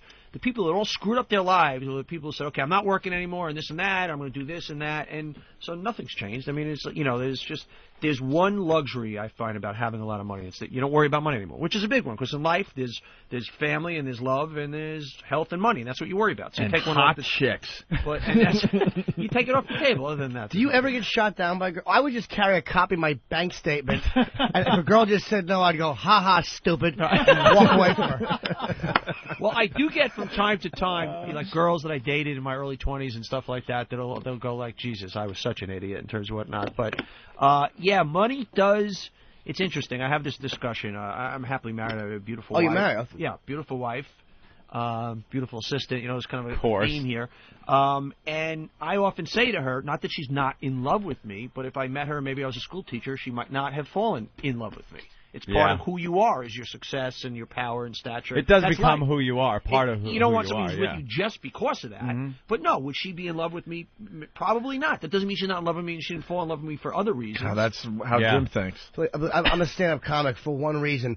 The drunk chick at the end of the night, hopefully in the car, that found me slightly amusing and overlooked my misshapen torso. Right. Believe me, yeah. If the girl's like, I'm only doing this because you're funny. Please, before you finish.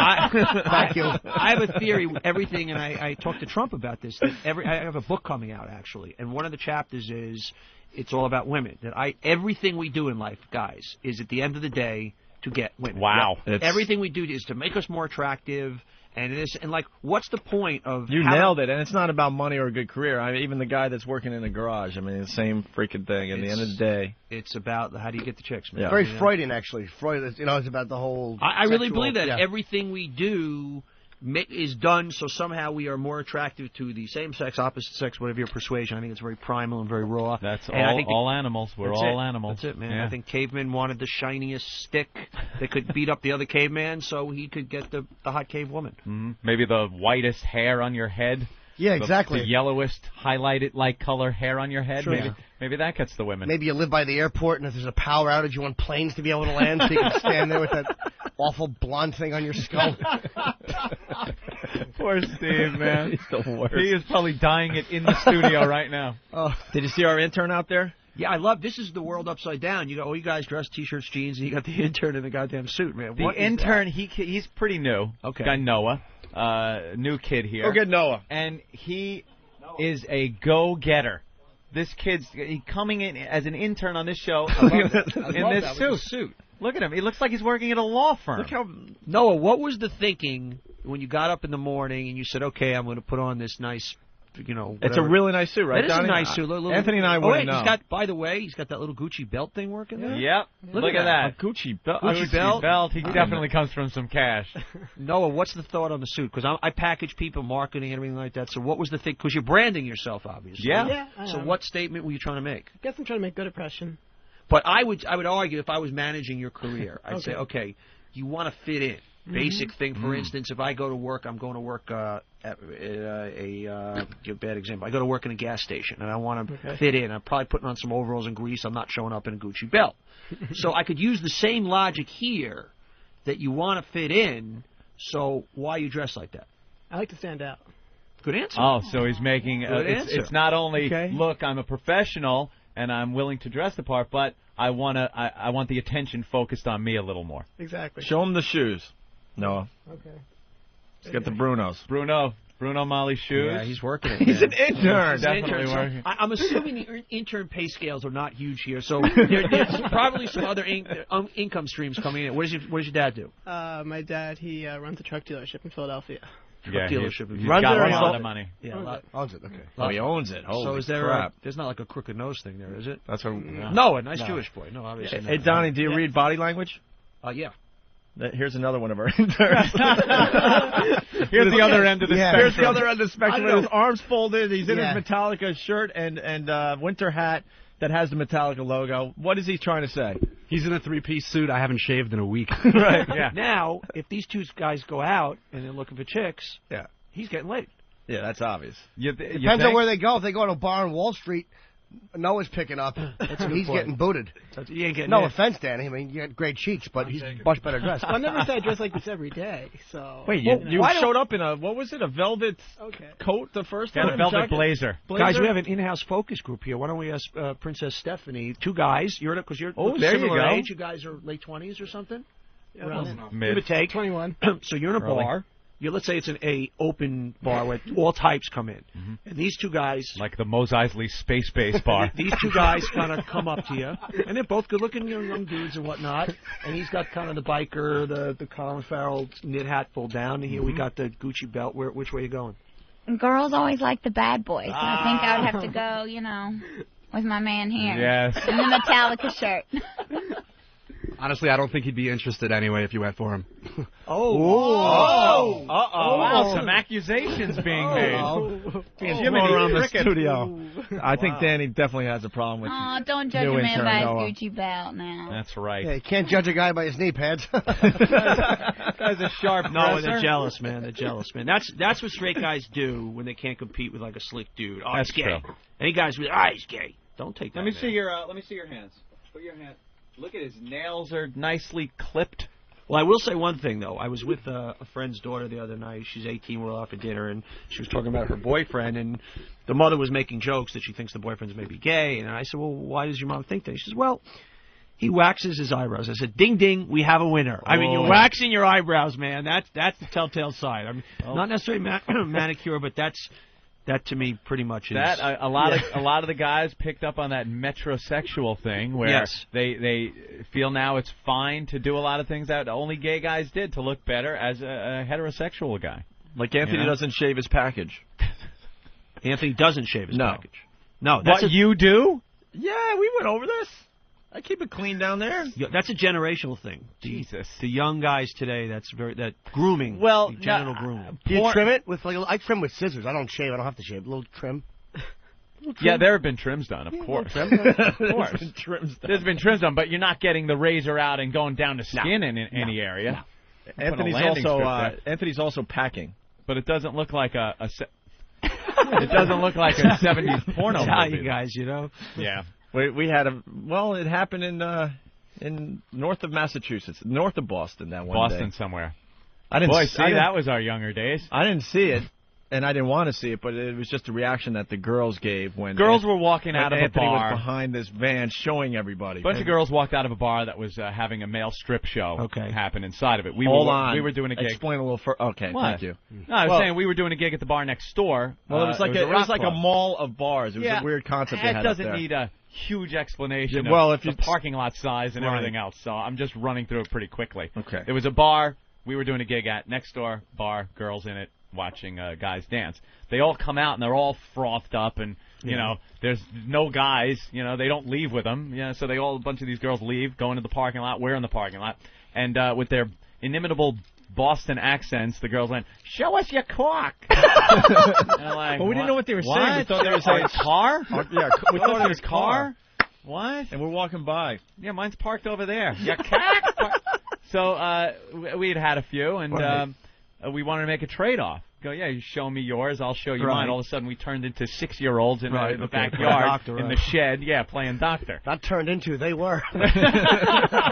Yes, it was a little inappropriate. Her name was Jean Bonnet, okay? And we walked out, and they were impressed. It was, and then it was, the zip and Opie was around the other side of the van. I was in the front of the van talking to a couple girls, and Anthony goes, "You want to see it? You want to see it? All right." So he walks to the back of the van with about 4 or 5. I mean, there was, I don't know, at least 10 of them. And all I hear from the front of the van is, "Wow!" It was all a timing issue. It was all timing. There was no shrinkage, in other words. There was no shrinkage, and perhaps it was even starting to think forward at me going to be seeing her parts. Well, she was also really drunk, so you could have stuck a Heineken bottle just coming out of your shorts. Ooh, it's green. Right. And Ben went over, they would have been like, "What's he doing? He's drinking out of it." So I went into panic mode because I know they're coming after me next. Right. You know, because that's what it was all about. I'm like, oh my God. So I'm like, I'm working the area. I'm like, oh, man. and they came, toward me. I'm like, I have nothing going on. I'm a shower. No, I'm not a shower. I'm a grower. He backed out. I backed out. Really? Out of it. Yeah. Dude, girls were very disappointed. I was like hung like an acorn at that moment. There was nothing going on. The girls were very disappointed. So I'm like, no. And then the girl that was getting married, that slob, she lifted up something up her everything dress. Fell toward earth. Yeah. It wasn't a fair trade-off. No, not at all. I didn't get the better part of that deal, that's for sure. Hey, guys, I'm going to jump out. I got to go to work. Yep, you're a busy guy. We understand. I appreciate you having me we were on. doing a radio show. I thought we were just hanging out. I want to get you guys on the show again, right? Really? Hell yeah. Yeah. You just saying that? Well, because we didn't really piss off the lawyers, so we got to get you I know. back. Now I feel a little disappointed that we didn't annoy the lawyers. Yeah, we'll get it back. But, hey, guys, congratulations. Continued success on the show. Thank man. you, Donnie. It was great. The Big Idea starts Monday on CNBC. 10 o'clock. I think it's going to be a good show, man. Thanks, guys. I really do. Check it Rock out. and roll. All right, Thanks, and goodbye to the beautiful assistant. Thank you. All right. Oh, go take a picture, Jimmy. Good time, guys. I gotta get my camera and get a shot. All right, there he goes, Donnie Deutsch. Take it easy, man. Look at him, off to make more money. I love that guy. He's all right. He was fun, huh? Yeah. Okay. He's just one of those, the term would be a man's man. Look at his assistant. You bend down and pick that up. She turned around right when we were gawking at her. I know. And then you got to give her the awkward smile and wave. Danny, drop something in front of her. What's she gonna do? Nah, it's too late now. She just drop something in front of her. Your hog. She put her coat on, so it's over. It's over, Johnny. All right, why don't we take a little break? Jimmy's taking pictures. Is he taking pictures with the girl too? Or? No. There you go. No, he just wants a celebrity photo. Yep. Ben, here's go. your chance to abuse him. He's not in here. No, he's just funny. He's like, wow, I gotta get my camera. He loves taking pictures. Take with a picture with the blonde too, Jimmy. No. No. Look, all right. No, she's not famous. No. All right. We gotta stop getting him against that. We gotta start taking him this way. Hey, talking to the microphone, genius. Oh, sorry. Wow, Ben, you got some confidence You really right now. smashed my fat I like face. you. I like you, Ben. Yeah, You got balls. This is for you, huh? Wow, very good. You're gonna take that, Jimmy. Don't we have that clip today? Gossip. His whole family's gossips.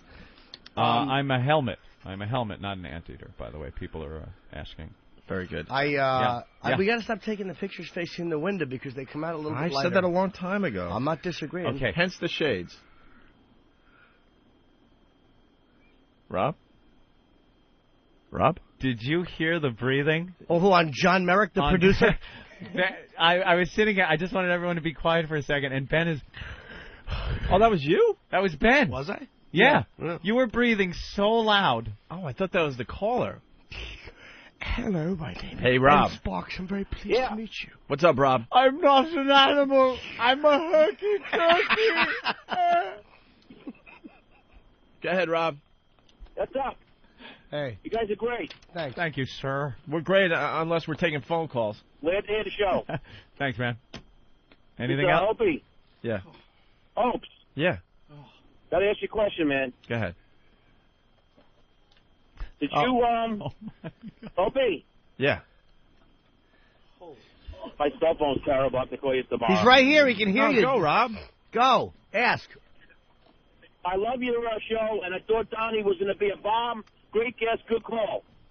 He was a lot of fun. I want him back, man. The guy's really intelligent and gets how this... You guys know your shit. When you bring somebody on, it's a good call. I really enjoyed it. You'll still be listening. All right, thank you, Rob. Thank you, sir. No, Donnie gets what this is all about. That was a lot of fun. He's one of those guys that could sit down and just hang out. See, I like that. That's what I you like wanna when we do. get in that mode with guests where you forget you're even on the radio. You're just hanging Yeah. and talking and just... $100 million. $200 million. Yeah, but he bank casually account. goes, I think it's even more Yeah, than that. $1 million. Can you imagine? Of course, he's making interest every second on that. His assistant is so hot. Yeah. What would I have to? Where would I take her? Oh, She hangs out with a guy who's worth almost $250 million. anywhere. You know his life is private jets, cruise ships that he just books for him and just his party in the Mediterranean. Let's get buddy with the guy. We should. Believe me, you think I don't want some help on this mortgage I'm working on? Donnie, please. Give me a bag of shells for him. Pat from Monaki never called in. Dude, I got. We got a Where leak. you going? Well, leak. Yeah, leak. I was leaking from my mouth. A bunch of eggnog. Hey, what? Oh, another crash.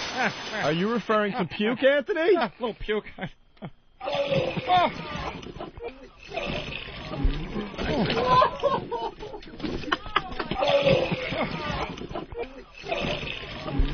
Eggnocchi. Wait a minute.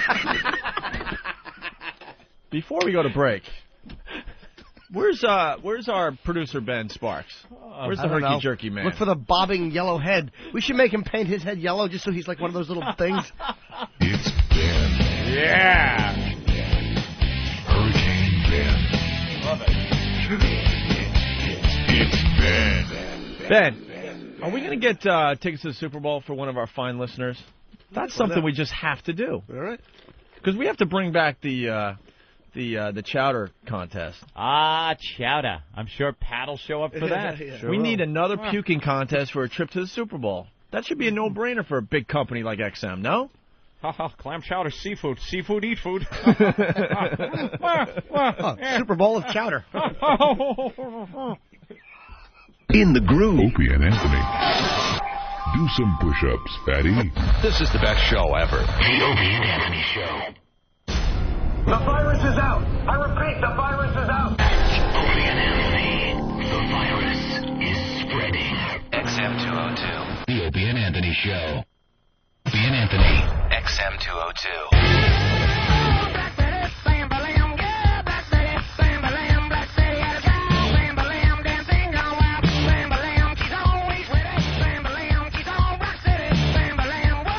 Damn it, we wanted that audio. We never got that audio of the dirty bomb. Our old pal, Mayor Menino, talking about the dirty bomb in Massachusetts. There were reports of a dirty bomb. What an ass. Ben's friends still searching for the terrorists. Thank God they are on the job. Well, get them, folks. The A-team for alcoholics. We need one more update from Ben.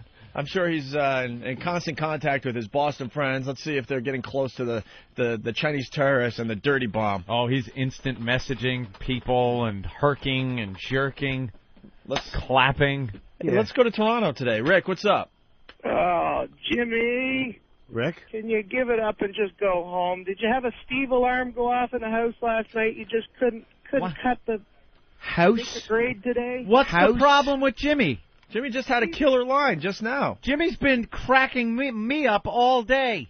Oh, he's been putting me to sleep all day. I have to keep slapping myself in the face to wake up to catch these guys. Now, you know who you want to slap in the face is your mother for raising you in such a faggoty, no military-having country, you Canadian jizz bucket. Your country stinks, you're second in the United States, and you're wannabes. All you do is let cowards from the military flood in. You produce nothing. You have shitty medical care. Your whole country is garbage, except for Paul and Carla.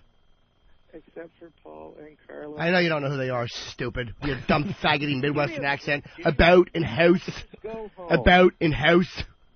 Go home. Home. Go home. I'm not kidding, man. I'm serious. I know you're not kidding, and I don't care. A sharp-dressed intern that would be glad to take your place today. How does it feel, faggot, that you can't even get XM legally because you're stupid? The FCC and your garbage, second to us country, won't allow this type of programming. How does that feel? That you have to illegally get XM satellite radio?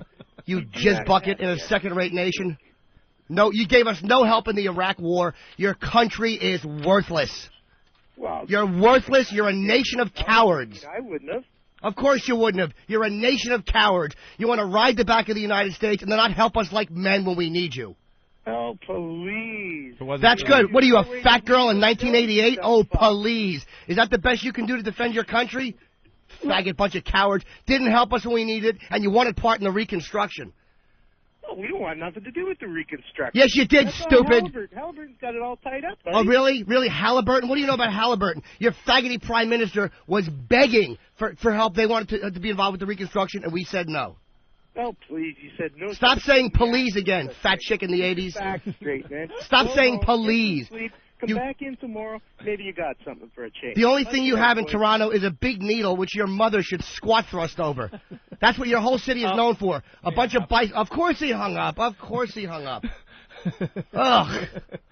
You know, I'm starting to agree with Washington. I think you need some sensitivity training. My God. Oh, just a Canadian. Ugh. Jimmy, don't forget, the agenda's right here when we go to Washington. Oh, about Tuesday, 1:30 to 4:30. Human resources sensitivity training for little Jimmy Norton. Not happening. It's right there, dude. It's not happening. It's part of the agenda. Really? Well, there's going to be a little fire set at the complex. And as we all run out, I'll just run to the train station. Maybe I'll take a train to Canada. Yuck. Dude, Eric Pat Logan. from Canada. House. House. Dude, Eric Logan set up the agenda, and he feels like you need sensitivity training. Sexual harassment, human resources. Sexual harassment? Who do I harass? Yeah, who is he harassed? No, you haven't harassed anyone, but you got to watch the films and stuff. Not watch them. Films? Yeah, what the films? Not watch them. Huh? Well, nope. Politically correct drivel. Again, that's the type of stuff that in Canada you can't even have like racist programming. They edit the content, and I mean not as far as language, but as far as you can't make fun of certain things because they are borderline communist. Right. They are socialist, and they're borderline communist. It's a garbage country. Would have been taken over by someone if we weren't sitting just to the south for dude, years. They make me nauseous on such a base level. What I can't tell an easy you. target Canada would be if we weren't sitting here. Dude, a little known fact: we owned Montreal. It was part of Montreal. It was part of America for like a day, and then we didn't want it. This is what I hate about those. We didn't want it. Who wants it? Did you know that it was part of the United States a long time ago? At some point. But we just give it back to them? Pretty much. Yeah, they all sound like homos. Take it. So frozen tundra. I've done the Montreal Comedy Festival a couple times, and I do the Nasty Show, and it sells out. So 600-seat theater, 13 shows sell out. They got a great sense of humor up there. Because they're starved for any type of Thank you. entertainment That's exactly a little what it is. edgy. Yep, they're repressed. Dude, I went there a couple times too, and they're a great audience for comedy. Yeah, they stink, and their strip clubs are overrated, and every chick down there stinks. All right, now you're getting crazy. No, I'm not. I the believe women of Montreal are beautiful. Ugh, overrated. Overrated. No way. I think they're hotter than Overrated. a lot of the women you see walking around New York City. Nah. Definitely. Dude, I've been there. So what are we going to say to ELO about this these meetings Nothing. and the agenda That and we're stuff? not going. Yeah, why even acknowledge it? Just don't do it. We say that we're not going. But they have a whole schedule. People are going to be sitting in conference rooms waiting for us to show up. Let them sit. Let them sit. Yep. Unless we all want to draw straws, and the one that loses has to go and represent the entire show. But it ain't going to be me. I'll tell you one thing. In-room movies, room service. That's who I'm meeting with. I'm meeting with the wonderful person at the door with the cart. Then why are we going there? We have to Room go down service. There. We have to go down there and kind of like, get I'll have a meeting right get after some the synergy show. with some of these people, and we have to get some FaceTime with some of these people. I won't have synergy or FaceTime. Yeah. I'm having a meeting after the show with a couple of people that are very involved with the future of this program. Anyone else? Bye. See ya. Well, Army wants in on this really fast. Army the trucker. Go ahead, Army. Yeah, sensitivity for others, consideration for others training. Give me a break. Oh, what kind of garbage is this? I'll tell you what, This stuff is weakening our country. It's making us a country of pussies. I don't think so, dude, man. it's more thought policing by the left. Yep. That's all. It's more thought. And again, if you're sexually harassing somebody at work, you should be fired. But don't try to cut me off at the pass. I was raised right. Well, it's corporate BS that they want us to go through. Because these corporate scumbags have been protecting people who make money for the company, who sexually harass their secretaries, so they protect the guys that make the money. All right, man. They protect these guys, and then they make the rest of the people in the corporation suffer because they got sued because they overprotected the guy they should have fired. Well, dude, I don't want to deal with the whole ELO thing. Someone else has got to deal with the phone call saying that... I'll deal with it. Not going. Click. That this agenda is way out of hand, and... Yep. Well, I don't really care about the sensitivity training because I don't see Anthony and my name next to that part of this agenda. No, I just see us on Monday with 19 hours of of meetings. All the way to 9:30 at night. That ain't happening. We'll cut a few of these things out, but we will get some FaceTime with some of the people down there, and and talk about how to make this show better. I'm drooling on my pillow by 9:30. Yeah. I will not be sitting in a meeting or having dinner or talking to institutional investors or automotive people. All right. Context of show in automobile. Let's say hi to ELO. It's ELO.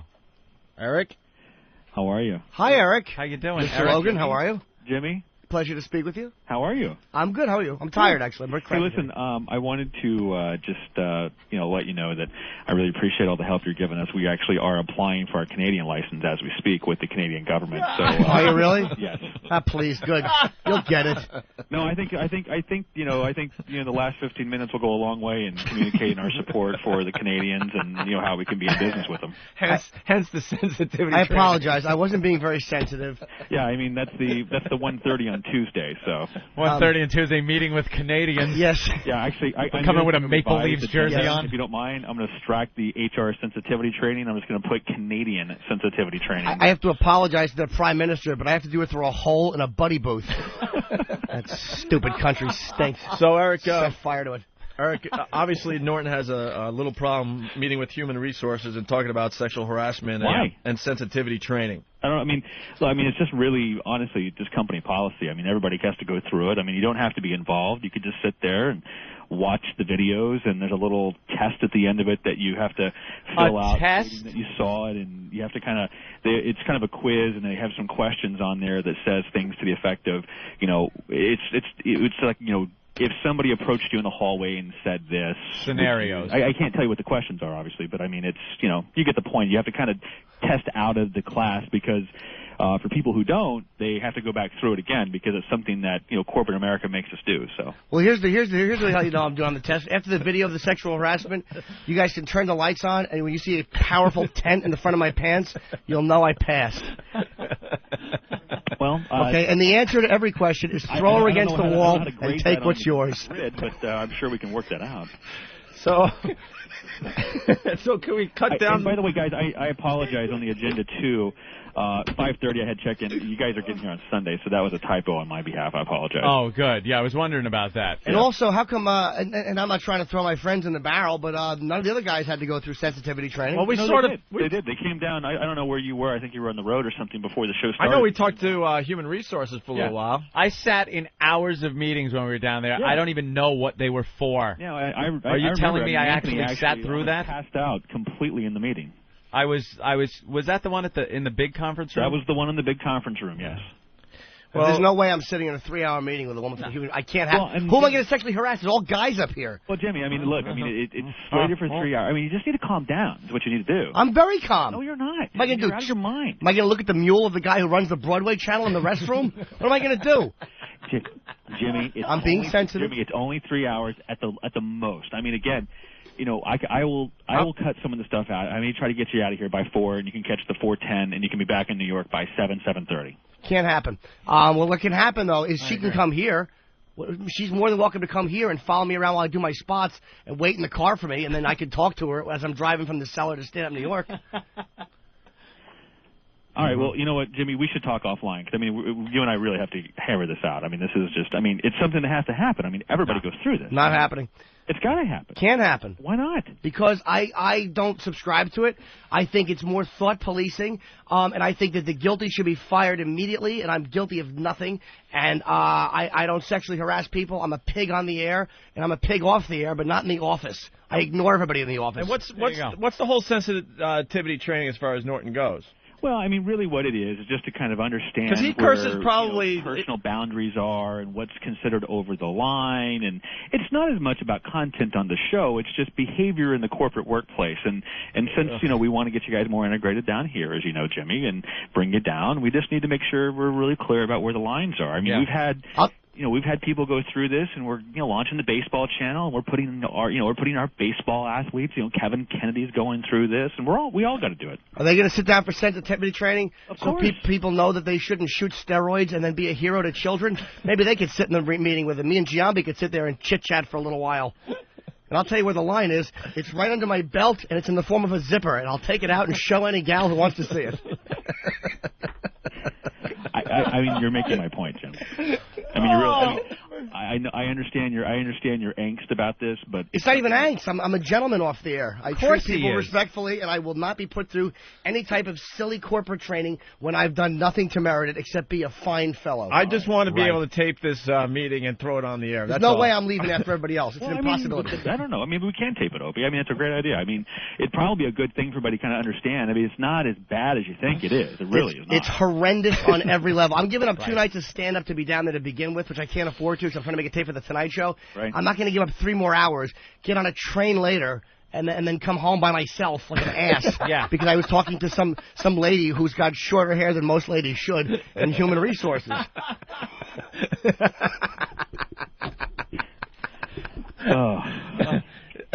Well, you guys can discuss this, but I have a problem with the number of meetings that we're in.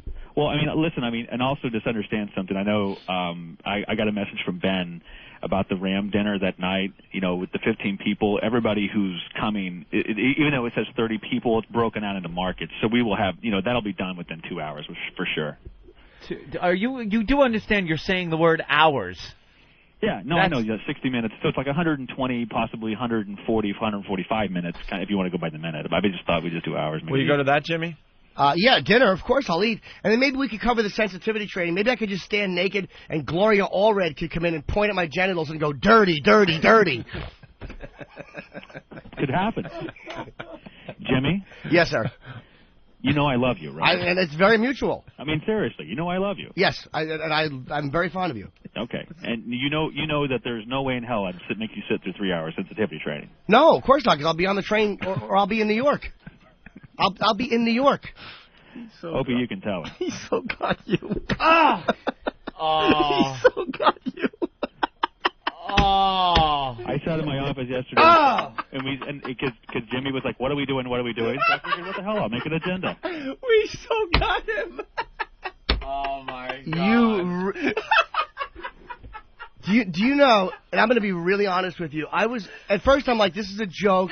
I was sure it was a joke. I'm walking home yesterday, and I'm like, this is not a joke. This is because corporate America is so God damn it. You really nailed me. Bravo, Elo. When I put break and I put free time on there, I said I screwed up. I said they're going to see right through. We got the king, man. We got the king. But that was so well. I really and the explanation, what you were just saying on the thing. I mean, I didn't want to yell at you because I like you, but more importantly, you can fire me. You're my boss. But I'm like, this son of a bitch is really going to put me through this. Wow. I'd love nothing more to get the tapes and just go through it with this. Oh, yeah. That would be, actually, it would be a great plan. Honestly, here's the deal. When this came in yesterday from Ben was in on the gag with Elo. I was definitely had all day yesterday. I was had. Anthony was had, and then Ben let me in on it last night, and then I started feeling guilty because I know how Norton obsesses about things. I'm like, this is a fun gag, and we'll get him bad, we'll smash him really good, but I know he'll spend all night. That's probably why he didn't sleep, by the way, if I know you a little bit. I heard you say that this morning. I felt really bad. No, I'm not even kidding. Elo, I guarantee he obsessed about this all day long. I thought about it yesterday. I didn't think about it at night. I was too depressed about my sexual addiction, but you got me, and I deserved it because I'm a creep. But I'm like, this is about things I've said on the show. They're worried I'm going to do something in the office. You really nailed my stupid fat face. Good one. Oh, that was a good one. And Herky Jerky Ben got your back because he was in on it from the beginning. Bravo, this was a good Elo. one. I had to do something. Really it's gonna be fun. You guys come down here. I promise you. There's no hours of meetings. We're gonna have a great time and do a couple things and get you guys out of here. That was brilliantly. The break things that was the only error because the other stuff was so brilliantly worded. It was hysterical. It was 15 minutes for free time. and what was the chat yesterday was like, because you were asking when you could take your dump, and the guy was like, "Hey, lighten up! You got 2 15-minute breaks." Were you guys just all sitting around in Washington, just laughing hysterically in an office somewhere as we're losing our minds up here? Actually, the funny part about the whole Ram dinner. I mean, there is no Ram dinner. I mean, the dinner is going to be us, jerking off at a Irish pub getting hammered. I mean, that's what it's going to be. Right. Son of a bitch. But anyway, so Brian Shea and and Dan Murphy and all the guys that run all the Circuit Cities and Best Buys and clients, all the Rams, which are the regional area managers all across the country, all were listening to the show. They all called him in a fit of rage and panic yesterday, going, "What are we presenting? We didn't even know we had to be there." So they had no idea either. Got those dimwits too. I think Anthony was suspicious the whole time. No, I was suspicious at first. Not even at first. Not at first. At first, I bought it. Then, as I looked at it more, I'm like, "There's no way this could be real." And then, as I remembered some of the stuff that's gone on in the corporate world, I was like, "Oh my God, this is true." Yeah. So yeah, I was completely gotten. Do you know what helped sell me? And it was a little thing. It was when I said you text messaged him and said, "Oh, stop being babies. It's one day of work." And that was such. Yesterday, he said that on the show. Oh yeah. That was such a boss thing to say. Like, that was just one day, guys. Right. That was a listener actually. I thought it was Eric Logan. Oh no. For some reason, I misinterpreted that as Logan, and that sold me. No, because I didn't know until last night when I was getting ready to crash. Yeah, Opie figured it out and called and me then, last night. well, no, about 8:30, right? My text message was, "I hate your guts. Payback's going to be a bitch." I go, we're never gotten. And then I'm like, well, we won't tell Jim because we'll have fun tomorrow with this. That is really Hey, by the way, funny. what is institutional shareholders? Yeah, shareholders. But, basically what Joe Utenauer, who's our CFO, manages all the big funds like Legg Mason and T. Rowe Price and all those folks that actually that have a large amount of stock in the company. So they often ask questions about where we're going and stuff. So all right. It's not unusual for us to do investor meetings and stuff like that. There's the memo. The schedule being ripped up.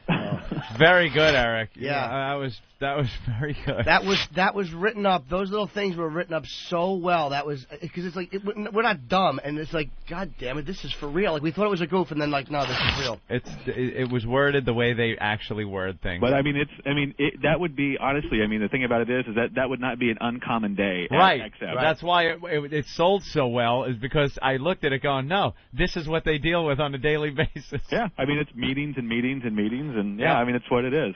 And I think Opie said it with XM, extreme meetings. So. Right. Well, have you been listening to the show? Our new intern came in today with a $2,000 three-piece suit. Yeah. What is the story with that? We're calling him Mini Low. And a Gucci belt. Mini Low. Yeah, he's Mr. Little Business Guy. Well, what size is he? Because I'm exploding out of my suits. I'm gaining weight at a blistering pace, and I can send him some of my old suits. He's a diminutive little fellow. Maybe cool. Let's see if we can. All right, guys. All right. All right, Eric. Good one, man. You guys have a good day. I'll talk to you tomorrow. Bye, Eric. I love that. So happy with himself that he got us. Really, really You got should have me. saw your Nailed. face when we were telling you. Nailed. Priceless. We should have freaking videotaped that. Because he kind of was like, I talked to him very comfortably. He's a really good guy, but in that moment, he's like kind of in boss mode. I'm like, when he said we'll talk about this offline, it was like, oh no, Jimmy's gonna have to sit through this meeting on the phone now about the meeting, offline. It's like, that was good. You're rarely gotten. Yeah, I gotta respect that. That was a good one. Noah is 5'5". Ugh. He's 5'5". Jesus. Looks like he got the short end of the stick. Oh, I eat a sandwich that tall. How much does he weigh? He can't weigh more than $120, man. Oh, I don't want him in here. Yeah, bring him in. Dude. I think this kid's gonna shine. Danny's getting more and more pissed off by the moment. Danny will hang in there. And so will Babe Ruth, that stupid Yankee hat. Noah, how much you weigh, Noah? I weigh about 125. 125. 1 1/4. I'm surprised you didn't shave, though. You're such a neat little diminutive man. Maybe he did, and he's got that thing where he just grows a beard like in 2 seconds. No, it's just a look. Oh, look at him. That's a look. It's a rugged look. That's 4 months of growth for him. Yeah, you're right. All right, thanks. All right, beat it. No problem. All right, thank you. Where's the Pat audio? I want Pat audio. I know. We'll get it for tomorrow. It'll take some time, yeah.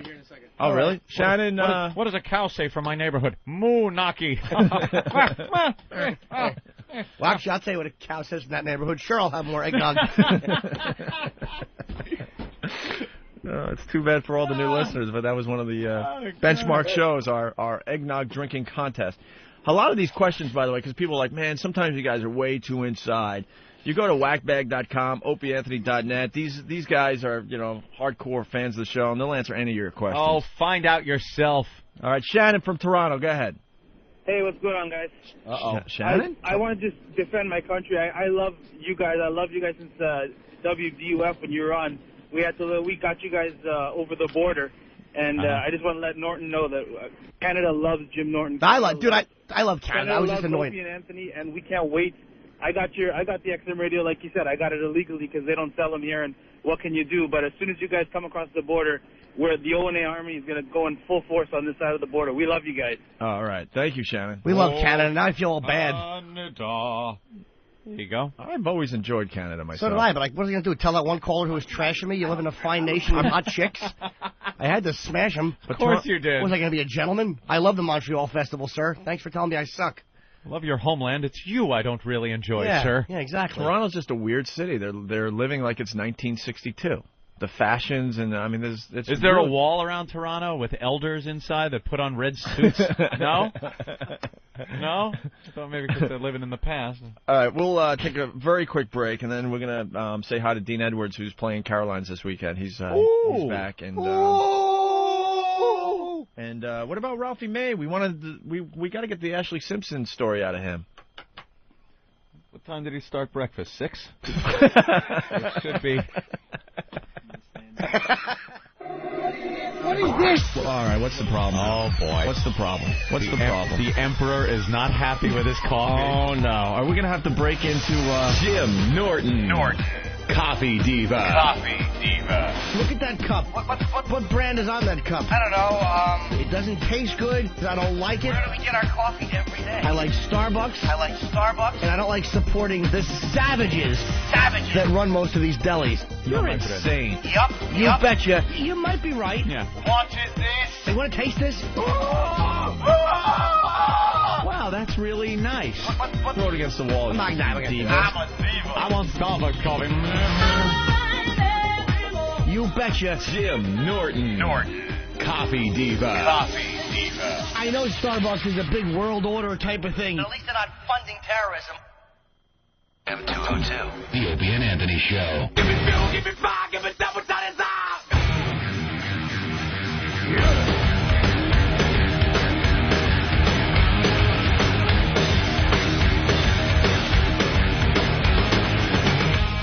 All right. That was a break? I know. How fast was that? Are you insane? Hey, let's say hi to Dean Edwards. Get him in here. Ben, we're going to need one more update from your drunk Boston friends about the search for the Chinese terrorists and the dirty bomb. Dean Edwards is playing Caroline's this weekend, I do believe. Right, Dean? Yes, sir. Looking all good in his Puma gear, man. He's a handsome fellow. It bugs me. I'll say. It's not my fault. It's my wife's. Oh, she dresses you? Yes. Does she put your clothes out in the morning? No. No? It's not that bad yet, but I've only been married a year. Am I on? Is this on? Yeah, this is what we do. Oh, I'm sitting here chewing eggs and we do the same thing. We just eat on mic. It pisses people off. My bad, Canada. It's so funny. People do hate that, too. They do. Yeah. They hate the eating thing. How you, yeah. We have no breaks. What are we going to do? Not eat? I know. Why am I talking like an old Jewish man? What are we going to do? Not eat? What are we going to do? What did you do? What are you going to do? What are we going to do? And again, he told me to be here. I'm here. I'm essential to the war effort. I Schindler's List, one-armed old man who was just trying to shovel on his way. And the guards, they were on a truckload somewhere. And again, I know this is a comedy show, so forgive me. And this is funny, though. And they're on their way somewhere, and the German guards pull them over, and they go, everybody is shoveling. So they make all these poor Jews shovel. And the one old man with one arm is trying to shovel with one arm. And the guards laugh at him. And he knows he's about to be shot. And he goes, I'm essential to the war effort. And they shoot him. Because he wasn't. He was a one-armed shoveler. Holy shit. And it's awful, and it's very sad. And the fact that I'm saying it and you're laughing hysterically and I want to laugh. Now, was he doing it? Was he doing it as a joke, as a last joke before he dies? Because that would be funny. Would be funny. If he turns around and goes, "I'm essential to the war effort," joking about his one arm. I'm essential to the war effort. I'm going to die anyway, so why not go out with a bang? No, he wasn't trying to be funny. It's so bad. He actually thought he was because he was doing some job that Oskar Schindler, I think, had him doing with one arm, and he was. Yeah. Now, Dean, you were gonna say something. Was it about Canada and Jimmy? Yeah, no, I was trying to figure out what was going on. Did you guys get him? I heard you say. Oh, the whole corporate thing. Yeah, we got to go to Washington, broadcast live for 2 days from the XM compound, and they want us to, have some more synergy with them down there. So we got a lot of corporate meetings, and they put together an agenda, and we got Jimmy really bad because they want him to sit through like sensitivity training for a few hours. I like the language, the XM compound and an agenda and synergy. I know. It sounds like a cult, doesn't it? Yeah. It's like a cult. It's Waco Part 2. Yeah. Bring your Nikes. Yeah, we all castrate ourselves and go to the spaceship. Our programming director is Marshall Whiteapple. Marshall Whiteapple. Marshall Whiteapple. Wow. I don't know how you remember these names, man. Because I'm garbage. I can't remember not to pay a woman for sex, though, and find some real love and intimacy, can I? Fat-breasted, lonely zilch. What were you calling the dude? You were calling her a fat 80s woman? Oh, because what was he saying? He was going police. Oh, Jesus, dude! You center square in 1976. What is that? He was like B. Arthur with leg warmers on. Police. I bet he put his hand up. Yeah. Even though he was on the phone, he put his hand up. Police. I was just worried. I'm like, this guy might tell me to get a life. Oh, I hit you with that. That would have shown you. Yeah. Hey, we got some examples of Pat from Menaki. Oh. To let people in on the game. He was the, by the way, to explain to new listeners and to Dean. And to Dean, who's playing Caroline's all weekend long, by the way. He is. Yes. We have we had a contest to give away a My Five, whoever could drink the most eggnog. And this guy is a bit overweight for a planetary thing. And he drank, 50 double shots of eggnog and then something like that. But he has he's a funny guy and he told a lot of jokes. He was the last to throw up, and this is how it sounded when he finally released the really eggnog. him. Isn't that bad? Well, how's eggnog chunky? Why is there feta cheese in his eggnog? Pieces of his spleen from the looks of him throwing up. It was awful. There was a license plate and a few other things. Little Kittner boy. He was just power booting. Robert Shaw's leg. Let's drink to your bad joke. Not only did... That's what it was, yeah. Gurgle, gurgle. But he was cool under pressure, though. He's like, you know what? I better throw up. And he puts his... Yeah. He was diabetic. And Ope is just like, go ahead, more. I'm like, I was obsessed. I'm like, You're killing him, but it's good. It's a good gag. Yeah. So in between drinking all this eggnog, he was throwing out really bad one-liners. Oh, okay. So and these guys have been imitating. He's one of these all morning. He's long. one of these jolly fat guys who's constantly trying to get acceptance by making these jokes, and they just never work. They're really bad, and so he tells them, and he'll add like a kind of facial expression, you know, like the very, very bossy, jolly red cheeked rich fat guy. Yeah, you know how to. He's like Voss with more dignity. But he has. Here's the thing with Pat. He has, I think it's rosacea. Yeah, his so cheeks his are very cheeks are red, so red and rosy, cheeks, which I now think is from him doing jokes and people going, "Look, I'm done listening to your jokes. Shut up, shut up, stupid." But we really like Pat. I know we don't sound like we do, but we really like him. Do you have a couple of clips of him? Yeah, I've been dying to hear him. All right, let's listen. Here's Pat. She spilled my eggnog. Whoa. Joking about piling the up, PSA. aren't they? Doing a little PSA joke. Yeah.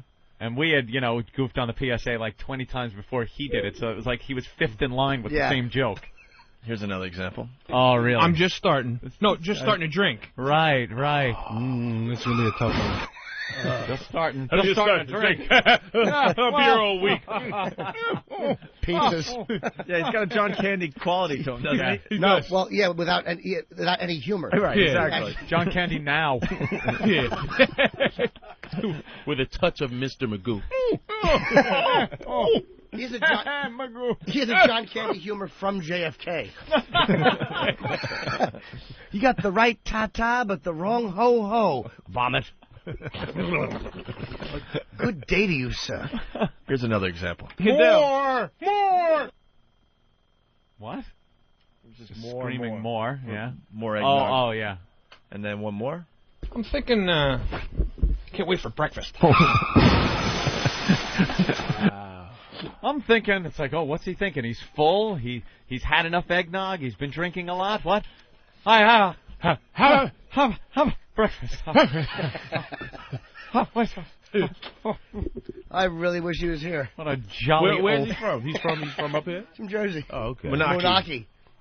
Miyaki. Munaki. He lives in it, which is kind of like Bukkake, except having that on your face is more pleasant than listening to those lines. I have another one-liner. Back from Munaki. You've done it again.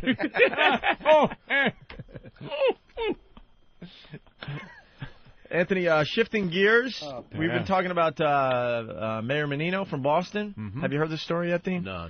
There's the front page of the Post. We're looking for 4 Chinese nationals. Me need no more eggnog.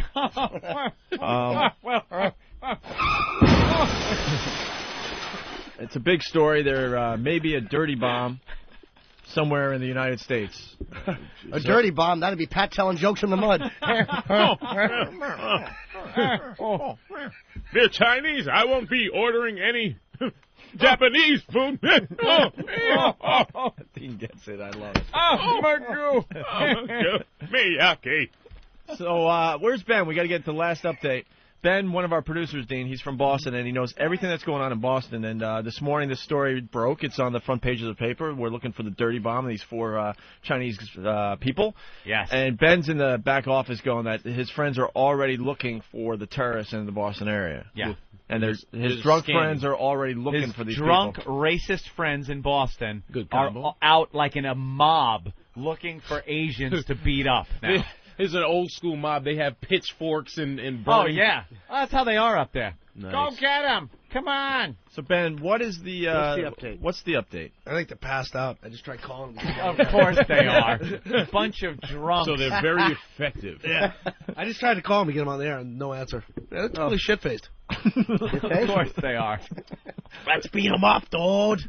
Let's get the baseball bats. So, yeah, Ben's like, if they find these 4, they're going to be dead before the FBI gets to them. No, they won't. They'll fall asleep. Yeah, exactly. We're gonna. Hold on, let me take a nap. Delta Force are all passed out with cartoons playing in the background. Drunken northeastern sots. Yeah, we'll get him tomorrow. Tomorrow. We'll get him tomorrow. Go Pats. So we got a couple clips from Menino's press conference, Anthony. All right. 3 short clips. Mumbles. I've asked our public safety agencies to take appropriate measures to heighten awareness. For heightened awareness of the dirty bomb. There's a dirty bomb in our fine city. Shut up. This guy, is it true he's not running again? I think this is it for the Finally. the good old mayor of Boston. Give someone else a shot. How many years he been in? Forever. Been in there forever. 10 years? Forever. We left us like a pope. We Been left.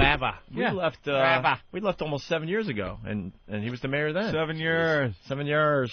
So here's another clip from Mayor Menino. We have information from one single enormous source.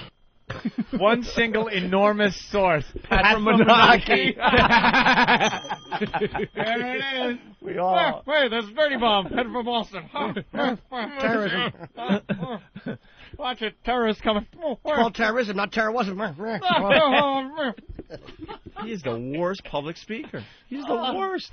God, that's funny. One enormous One source. from one enormous source. What, your tongue? That big fat piece of meat you can't keep in your mouth?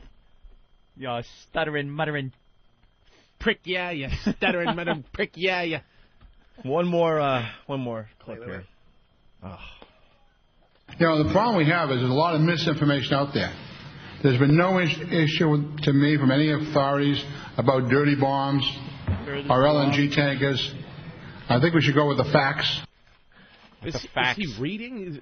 Is someone handing him Post-its as he reads Sounds like it. I couldn't understand what was that word he said at the beginning of that. We can play it again. We've been goofing on this guy, Dean, for forever.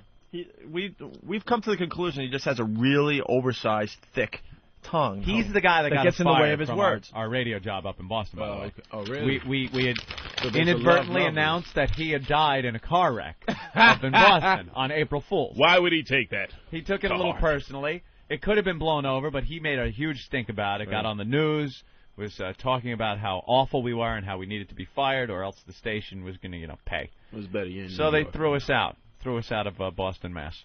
What's that word he says? You know, the problem we have is there's a lot of misinformation out there. There's been no issue to me from any authorities about dirty bombs or LNG tankers. Insurance? I think we should go with the facts. He's trying to say there's been nothing issue to me or something. But Is it issue or he was asking a question? Issue. I just want to assure the public that Ben's drunken friends are out in force looking for these terrorists with a dirty bomb. And for some reason, Chester has been kicked in the liver, and we think the terrorists are responsible. Don't you feel safer knowing he's on top of things up there? Jesus Christ! No wonder those. You sound like him. I know. I can't even talk you. now. I suck. His tongue is saying no wonder you. the terrorists came out of the airport up there, Logan, and crashed their planes there. They're just walking into that place. I wouldn't be surprised if they are headed there with a dirty bomb. Nathaniel put this little poster here. Oh. 5 minutes after we were talking about it, but I think it was still well timed. He said, a big source, Ben's Bulge. Ah. That was Nathaniel. Wow. Now, from now on, the only intern that is allowed to bring Post-its into me is Noah. Noah. Man, you're gonna get New this kid. Noah. You're gonna get this kid killed. Noah look good, man. Yeah, he's dressed. But he's our intern. But when Look at how we dress, and our intern is out dressing When us. I first walked in, like I tried not to, and I said, why? Yeah. Well, I said, are you just sitting in? Do you own XM, perhaps? Here's the thing. That's the boy I like. Now, look back there. They look like all the guys that were murdered in Bully. Well, there was only one guy murdered in Bully. They were the ones that killed him. Maybe I should... Oh, wow. That's stink. I just... Look at Noah is modeling. Do you see his hands? Look at how The he's posture, standing. man? Hands on hips. Is this J.C. Jacket Penney slightly look or pulled what, away. What He kind should of be watch? throwing a football. Everything he's doing is stylish, man. He just turned away, wiped his nose smooth. What kind of look watch at is his that, watch. son? A diesel watch. Diesel. Dude is stylish. He's got a nice suit for the, and then a little diesel watch to show the girls. Y'all should have a contest. Who wants to date Noah? I win. What kind of watch What kind of watches do you like? Diesel do. Or don't. Well, I like to watch a mirror when I'm eating. Breakfast. Hey, watch the puke come out of my mouth. Little fat fingers in his throat. Oh. What? Why are you dragging this kid out? I like him. You want to drag one of them to do some things, but this kid stays. So why is he on mic? He's got headphones on and everything. You're really ready to go, aren't you, He's son? ready to go.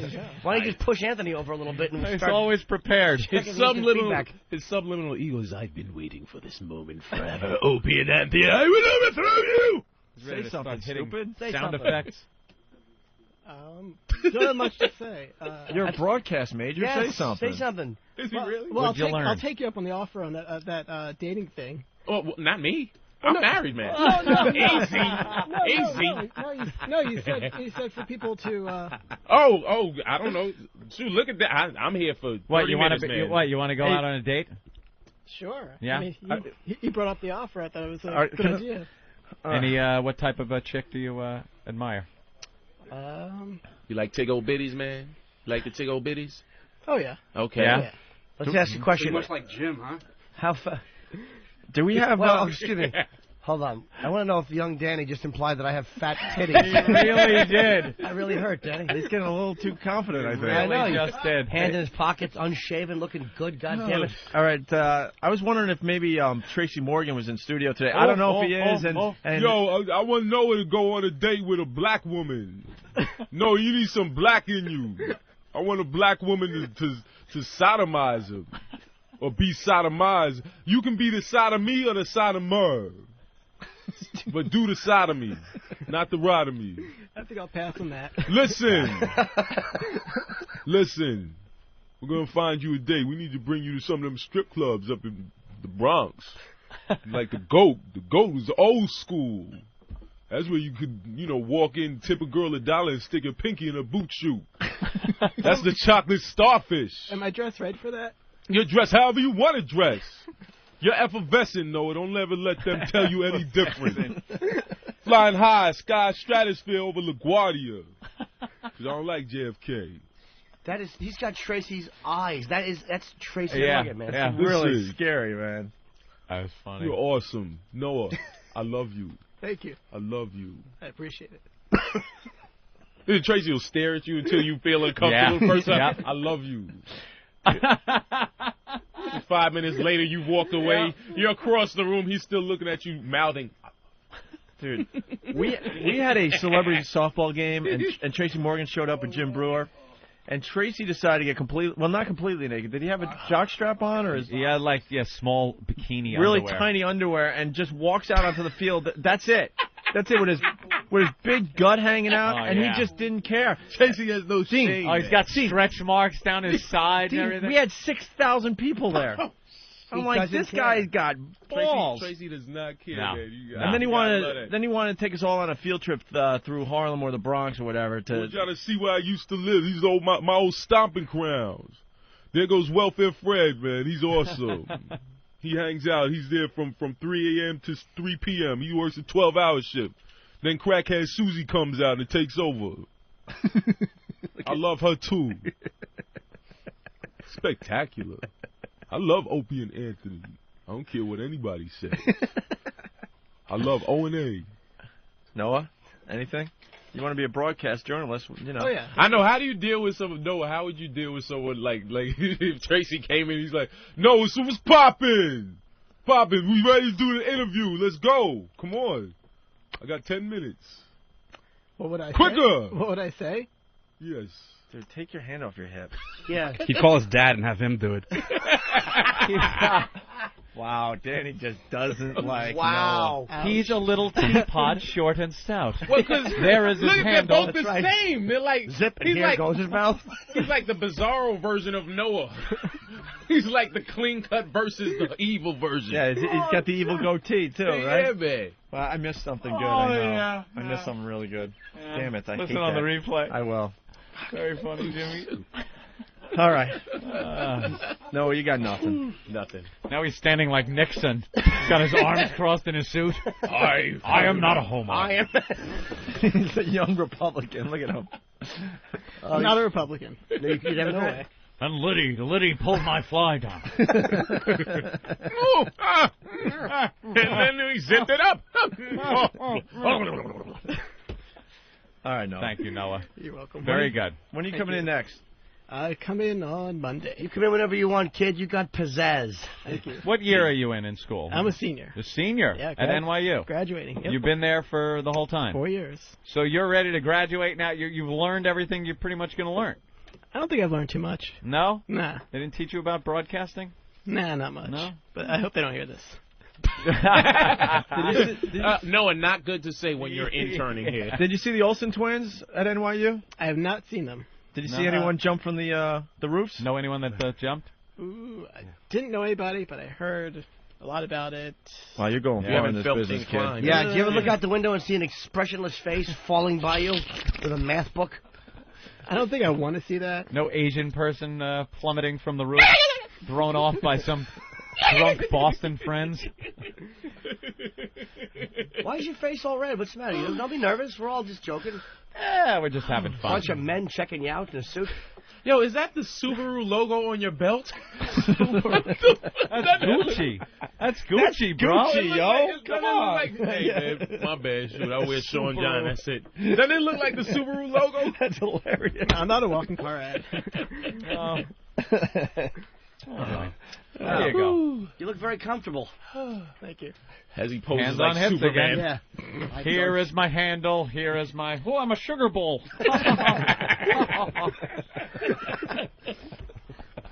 Oh, man.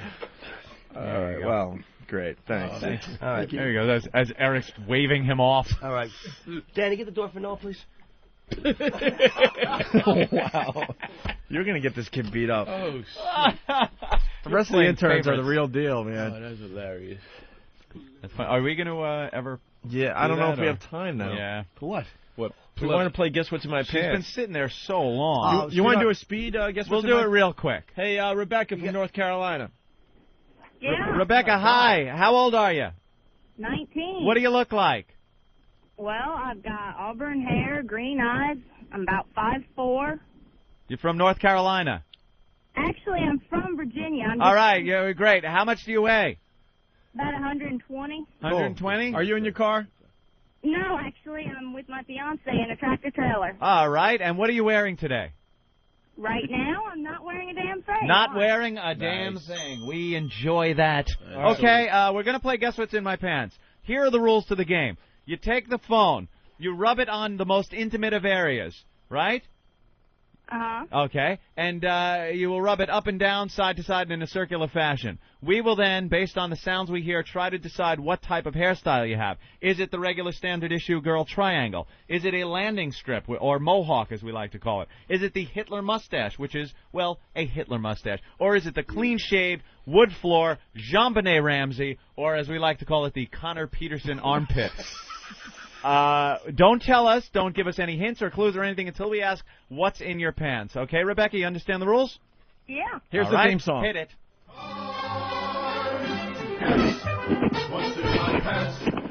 That is the edited version of the song. Rebecca, if you will, please, in an up and down fashion. Let's listen closely. All right. All right, please, side to side. And now circular motion. Okay, my guess is wood floor. Opie? Come on, Opie. I'm sorry. I'll just landing strip. Landing strip? Clean shaven. Clean shaven wood floor. I'm going to guess inside of a cat box by those noises. And no, I'm going to go with a mohawk. And wait, mohawk. One more guess from Tracy Morgan. Yo, I think I love her labia. I love everything she's holding down there. Chris Rock, what would Chris Rock guess? She's naked. Anybody else want to guess that lives in your head? Denzel Washington would say she is clean shaven. All right. Oh, I'm going to say a little kitty cat in there.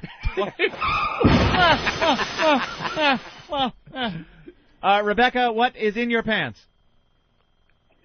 A landing strip. Jimmy Norton said mohawk. Rebecca, thank you so much for playing Guess What's in My Pants. Okay, Cue the music. What's in my pants? My pants. I can't believe we got that off so fast. It's like under a minute. That was a quick one. It was speed round. Oh, and look at that. We got to give out plugs. Got to give out plugs. Yes. I will be. No, I'm kidding. Dean Edwards tonight.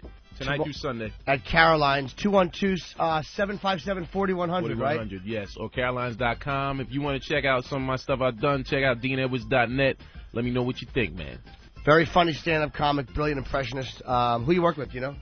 Mark Theobald and Harris Stanton. And Pat from Moonachie. Okay, perhaps. And Pat's going to make an appearance. Dean is handsome, and he has perhaps the two ugliest openers on the planet.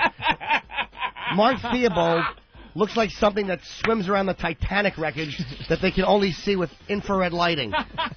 Wow! Nice. Wait till you see Mark Theobald. Just go to the show, and you're gonna love Harris. If you've ever, he's CJ from A Soldier Story. Wookie! CJ, you're Geechee. Yo, Geechee! That's exactly Oh, who God, that Harris movie is. is great. Oh, that's funny. That's a good show, though, man. Yeah, it should be hot. We did our thing last night. We have 4 more shows. It's going to be hot. Caroline's on Broadway, DeanEdwards.net. Check it out, man. It's going to be hot. Yeah. Big fun. I'll be opening my mouth. Well, you know, because I'm good guy. Also want to thank Donnie Deutsch for stopping in today. He was great for us. Yes. We want to make him a regular. His new show debuts on CNBC this coming Monday. It's called The Big Idea, and we're going to be on, I don't know when yet. They haven't really scheduled our 10 p.m. interview time, yet. right? I believe so. It's I think he's going to do all right with that. Check it out. And Noah, thanks for all the fodder today. Yes. Very good. Yo, Noah, you're hilarious. I love you. We look forward to your next outfit Noah, on come Monday. Yeah. You want to get on the mic for a second? I want to ask you. Uh-huh. Sure thing. What exactly is what made you really want to be a part of the show? What made me want to be a part of the show? Yeah. That's it. I'm out of here.